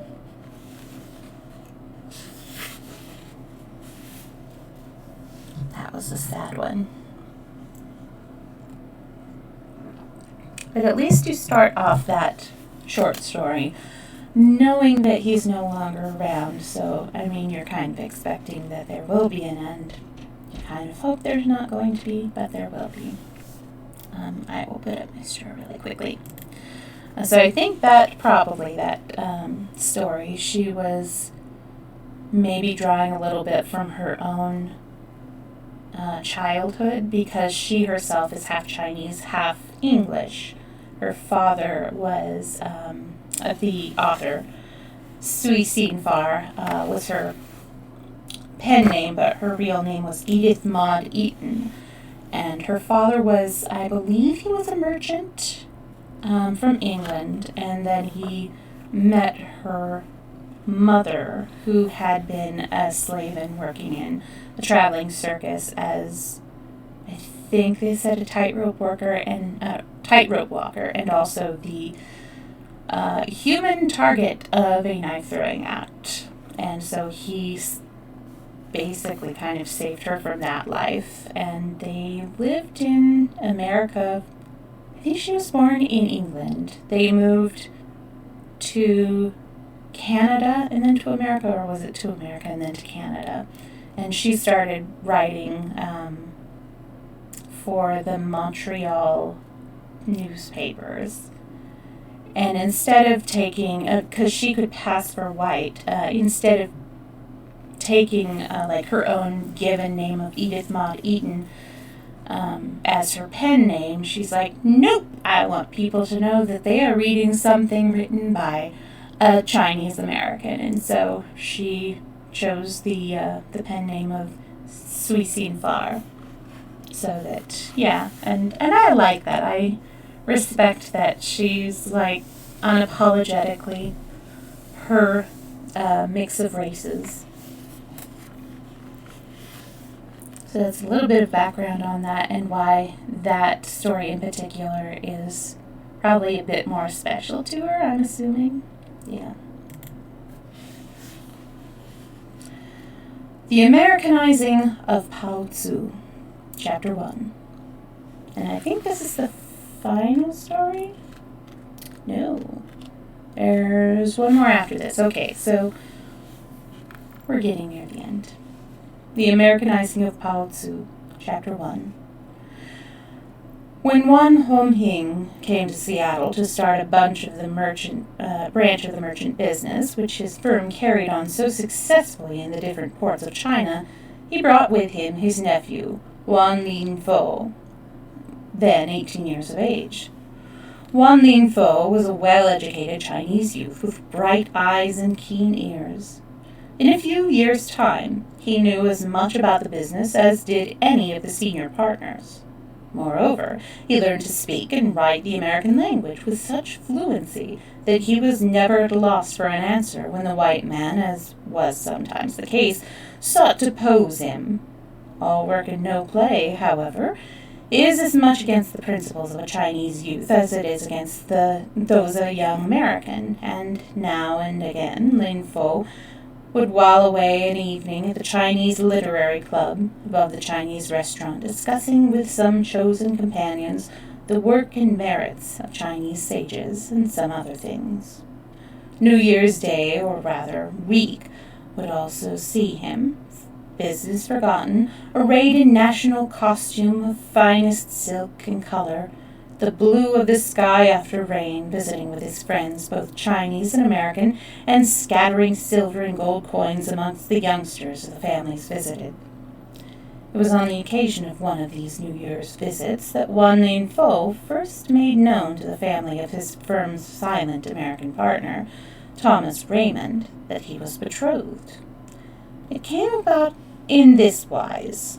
One of the young ladies of the house, who was fair and frank of face and friendly and cheery in manner, observing as she handed him a cup of tea that Lin Fo's eyes were rather wistful expression, questioned him as to the wherefore. "Miss Ada," replied Lin Fo, "may I tell you something?" "Certainly, Mr. Wan," replied the girl. "You know how I enjoy hearing your tales." "But this is no tale. Miss Ada, you have inspired me a love." Ada Raymond started. Wan Lin-fo spake slowly. "For the little girl in China to whom I was betrothed." "Mr. Wan, this is good news. But what have I to do with it?" "This, Miss Ada. Every time I come to this house, I see you, so good and so beautiful, dispensing tea and happiness to all around, and I think, could I have in my home and ever by my side one who is both good and beautiful, with a felicitous life mine would be? What a felicitous life mine would be. You must not flatter me, Mr. Wan. All that I say is founded on my heart, but I will speak not of you. I will speak Pao Tzu." "Pao Tzu?" "Yes, that is the name of my future wife. It means a pearl." "How pretty! Tell me all about her." "I was betrothed to Pao Tzu before leaving China. My parents adopted her to be my wife. As I remember, she had shining eyes and the good luck color on her cheek. Her mouth was like a red vine leaf, and her eyebrows most exquisitely arched.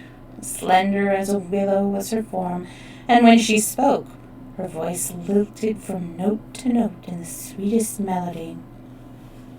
Ada Raymond softly clapped her hands. "Oh, you are even then in love with her." "No," replied Lin Fo thoughtfully. "I was too young to be in love. 16 years of age. Pao Tzu was 13. But, as I have confessed, you have caused me to remember and love her." Ada Raymond was not a self-conscious girl, but for the life of her she could think of no reply to Lin Wo's speech. "I'm 22 years old now," he continued. "Pao Tzu is 18. Tomorrow I will write to my parents and persuade them to send her to me at the time of the spring festival. My eldest brother was married last year, and his wife is now under my parents' roof, so that Pao Tzu, who has been the daughter of the house for so many years, can now be spared to me." "What a sweet little thing she must be," commented Ada Raymond. "You will say that when you meet her," proudly responded Lin Fo. "My parents say she is always happy. There is not a bird or flower or dewdrop in which she does not find some glad meaning." "I shall be so glad to know her. Can she speak English?" Lin Fo's face fell. "No," he replied. "But," brightening, "when she comes, I will have her learn to speak like you and be like you." Chapter 2.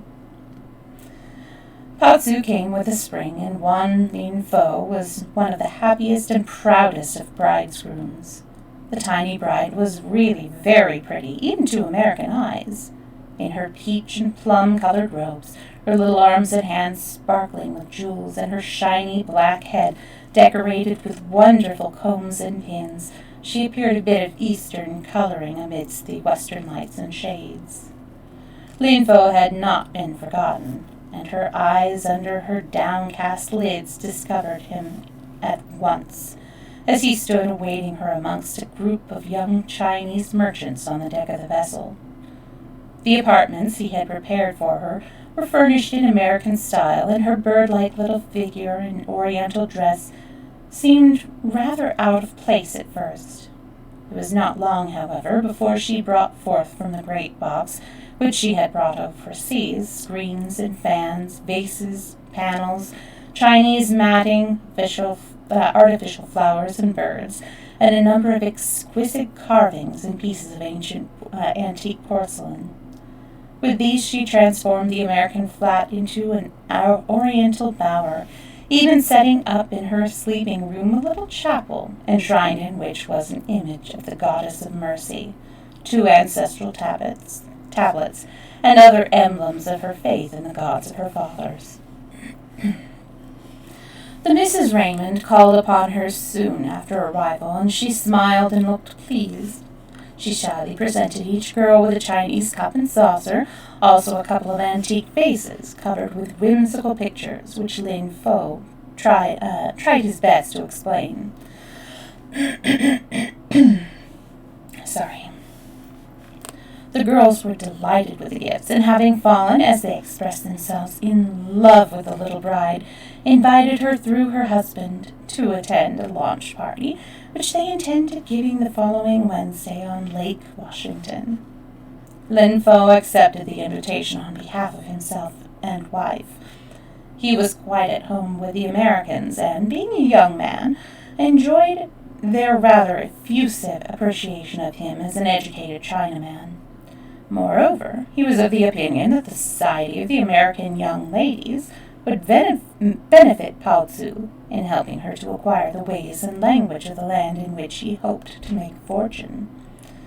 Wan Lin Fo was a true son of the Middle Kingdom, and secretly pitied all those who were born far away from its influences. But there was much about the Americans that he admired.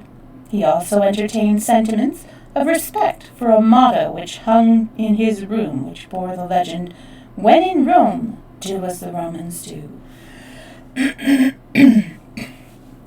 the allergens have been really bad this week.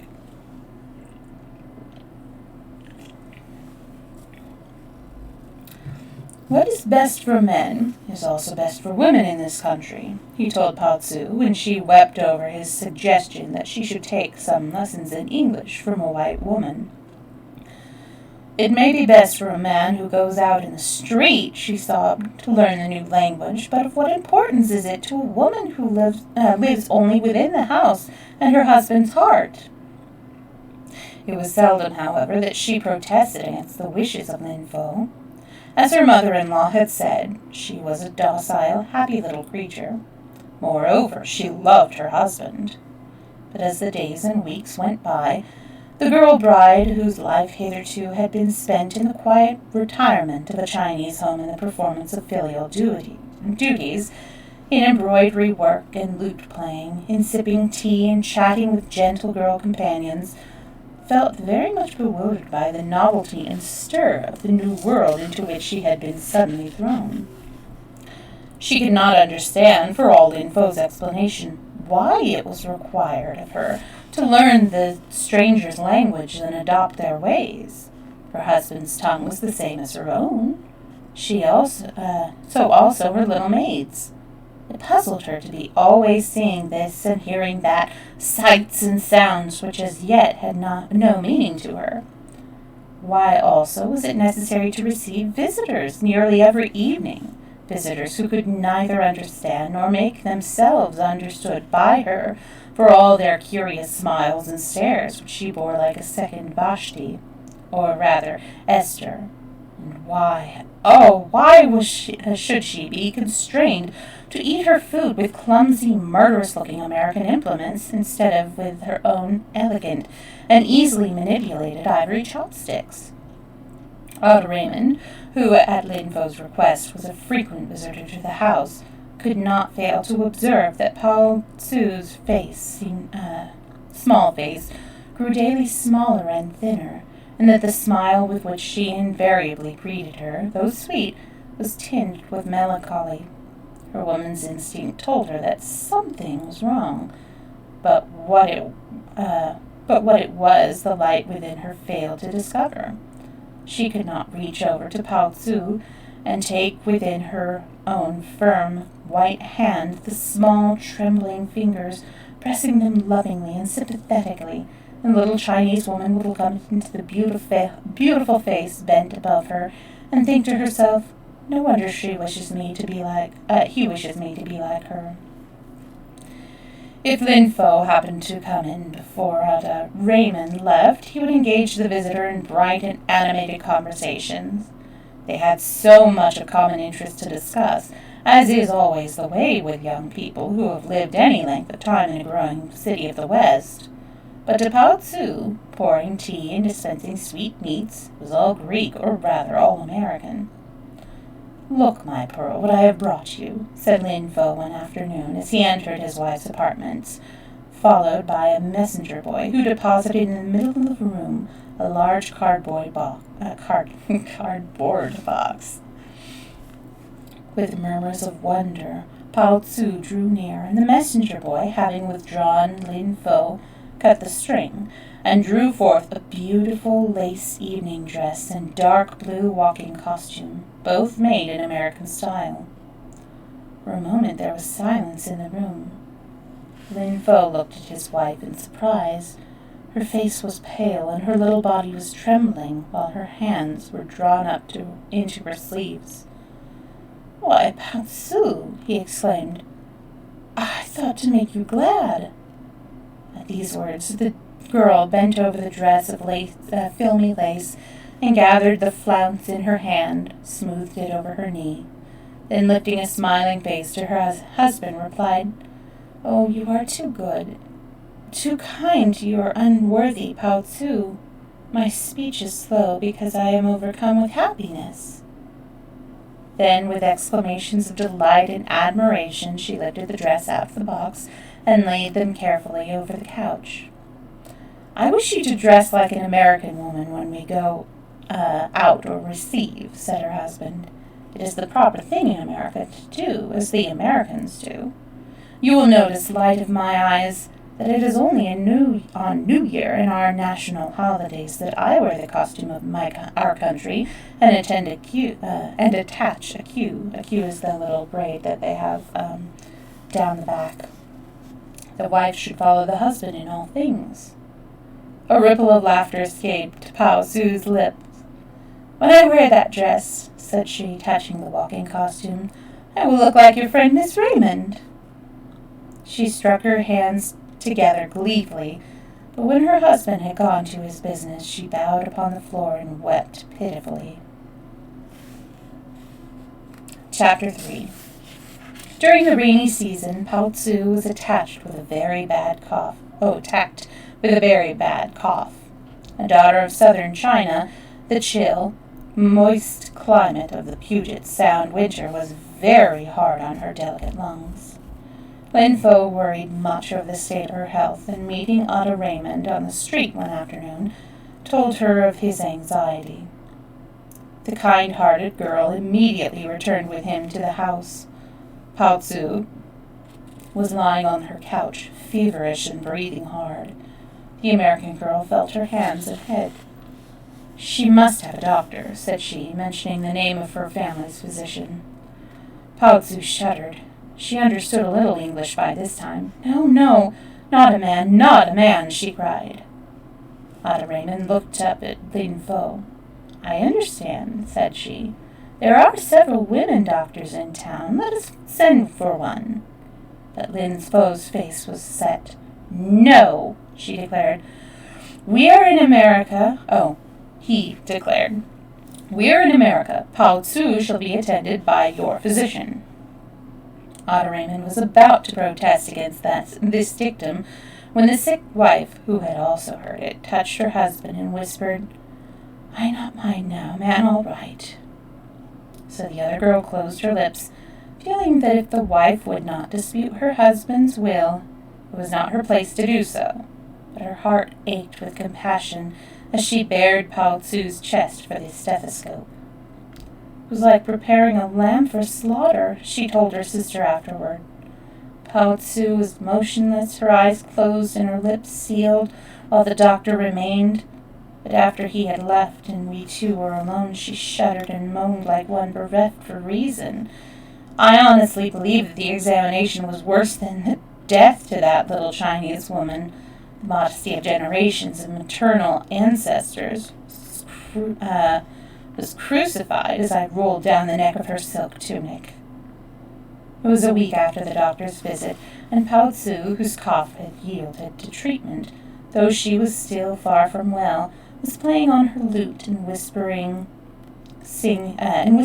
singing this little song, said to have been written on a fan which was presented to an ancient Chinese emperor by one of his wives. A fresh new silk, all snowy white, and round as a harvest moon, a pledge of purity and love, a small but welcome boon, while summer lasts when borne in hand, or folded on thy breast, 'twill gently soothe thy burning brow and charm thee to thy rest. But oh, when autumn winds blow chill, and days are bleak and cold, no longer sought, no longer loved, 'twill lie in dust and mold. 'Tis this silken fan, then deign accept, sad emblem of my lot, caressed and cherished for an hour, then speedily forgot. Why so melancholy, my pearl? Asked Lin Fo, entering from the street. When a bird is about to die, its notes are sad, returned Pao Tzu. But thou art not for death, thou art for life, declared Lin Fo, drawing her toward him and gazing into a face which day by day seemed to grow finer and more transparent. Chapter 4. The Chinese messenger boy ran up the street, entered the store of the Wan Ho Him and Company, and asked for the junior partner. When Lin Fo came forward, he handed him a dainty flowered missive, neatly folded and addressed. The receiver opened it and read, Dear and honored husband, your unworthy Pao Tzu lacks the courage to face the ordeal before her. She has therefore left you and prays you to obtain a divorce, as is the custom in America, so that you may be happy with the beautiful one, who is so much your Pao Tzu's superior. This she acknowledges, for she sees with your eyes, in which, like a star, the beautiful one shineth. Else why should you have your Pao Tzu follow in her footsteps? She has tried to obey your will, and to be as an American woman, but now she is very weary, and the terror of what is before her has overcome. Your stupid thorn, Pao Tzu. Mechanically, Lin Fo folded the letter and thrust it within his breast pocket. A customer inquired of him the price of a lacquered tray. "I wish you good morning," he replied, reaching for his hat. The customer and clerks gaped after him as he left the store. Out in the street, as fate would have it, he met Ada Raymond. He would have turned aside had she not spoken to him. "Whatever's the matter with you, Mr. Wan?" she inquired. "You don't look yourself at all." "The destiny of my difficulties you cannot understand," he replied, striding past her. Ada Raymond was persistent. She had worried lately over Pao Tzu. "Something is wrong with your wife," she declared. Lin Fo wheeled around. "Do you know where she is?" he asked with quick suspicion. "I know," exclaimed the girl in surprise. "Well, she has left me." Ada Raymond stood incredulous for a moment. Then, with indignant eyes, she turned upon the deserted husband. "You deserve it!" she cried. "I have seen it for some time, your cruel, arbitrary treatment of the dearest, sweetest little soul in the world." "I beg your pardon, Miss Ada?" returned Lin Fo. "But I do not understand. Pao Tzu is the heart of my heart. How then could I be cruel to her?" "Oh, you stupid!" exclaimed the girl. "You're a Chinaman, but you're almost as stupid as an American. Your cruelty consisted in forcing Pao Tzu to be what nature never intended her to be, an American woman, to adapt and adopt in a few months' time all our ways and customs. I saw it long ago, but as Pao Tzu was too sweet and meek to see any faults in her man, I had not the heart to open her eyes, or yours. It is true that she has left you for this reason." "Yes," murmured Lin Fo. He was completely crushed. "And some other things." "What other things?" "She is afraid of the doctor." "She is!" fiercely. "Shame upon you!" Lin Fo began to walk on, but the girl kept by his side and continued. "You wanted your wife to be an American woman while you remained a Chinaman, for all your clever adaptation of our American ways. You are a thorough Chinaman. Do you think an American would dare treat his wife as you have treated yours?" Lin Fo made no response. He was wondering how he could ever have wished his gentle Pao Tzu to be like this angry woman. Now his Pao Tzu was gone. His anguish for the moment made him oblivious to the presence of his companion and the words she was saying. His silence softened the American girl. After all, men, even Chinamen, are nothing but big, clumsy boys, and she didn't believe in kicking a man after he was down. "Cheer up, you're sure to find her," said she, suddenly changing her tone. "Probably her maid has friends in Chinatown who have taken them in." "If I find him," said Lin Fo fervently, "I will not care if she never speaks an American word, and I will take her for a trip to China so that our son may be born in the country that heaven loves." You cannot make too much amends for all she has suffered. As to Americanizing Pao Tzu, that will come in time. I am quite sure that were I transferred to your country and commanded to turn myself into a Chinese woman in the space of 2 or 3 months, I would prove a sorry disappointment to whoever built those hopes upon me. Many hours elapsed before any trace could be found of the missing one. All the known friends and acquaintances of little Pao Tzu were called upon and questioned, but if they had knowledge of the young wife's hiding place, they refused to divulge it. The Though Lin Fo's face was grave with an unexpressed fear, their sympathies were certainly not with him. The seekers were about to give up the search in despair when a little boy, dangling in his hands a string of blue beads, arrested the attention of the young husband. He knew the necklace to be a gift from Pao Tzu to the maid, a toy. He had bought it himself. Stopping and questioning the little fellow, he learned to his great joy that his wife and her maid were at the boy's home, under the care of his grandmother, who was a woman learned in herb lore. Ada Raymond smiled in sympathy with her companion's evident great relief. "Everything will now be all right," said she, following Lin Fo, as he proceeded to the house pointed out by the lad. Arrived there, she suggested that the husband enter first and alone. She would wait a few moments. "Miss Ada," said Lin Fo, 10,000 times I beg your pardon, but perhaps you will come to see my wife some other time, not today." He hesitated, embarrassed and humiliated. In one silent moment, Ada Raymond grasped the meaning of all the morning's troubles, of all Pao Tzu's sadness. "Lord, what fools we mortals be," she soliloquized as she walked home alone. "I ought to have known. What else could Pao Tzu have thought, coming from a land where women have no men friends save their husbands? How she must have suffered under her smiles. Poor little brave soul." Well, it is actually 4.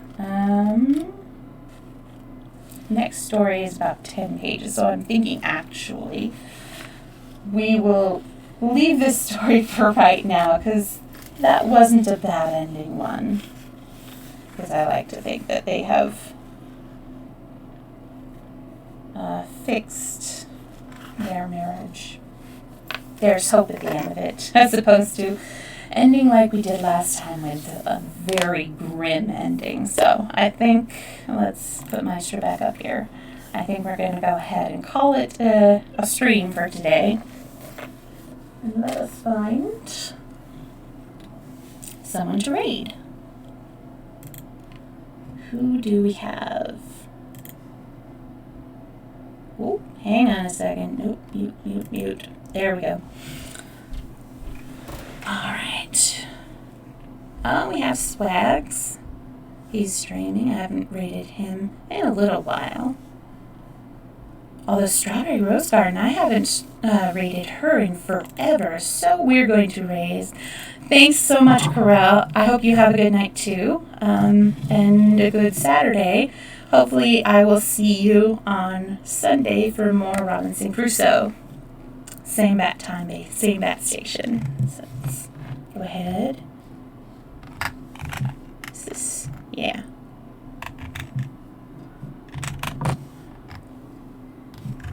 For some reason, I cannot see my keyboard very well.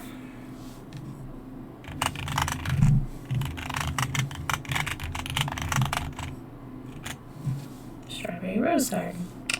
Cool. All right. Thank you for the hydrate redeeming.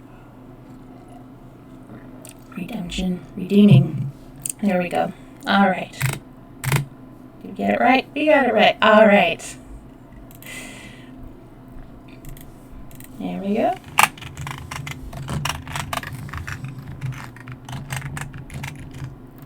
I will see you next time. All right. Bye.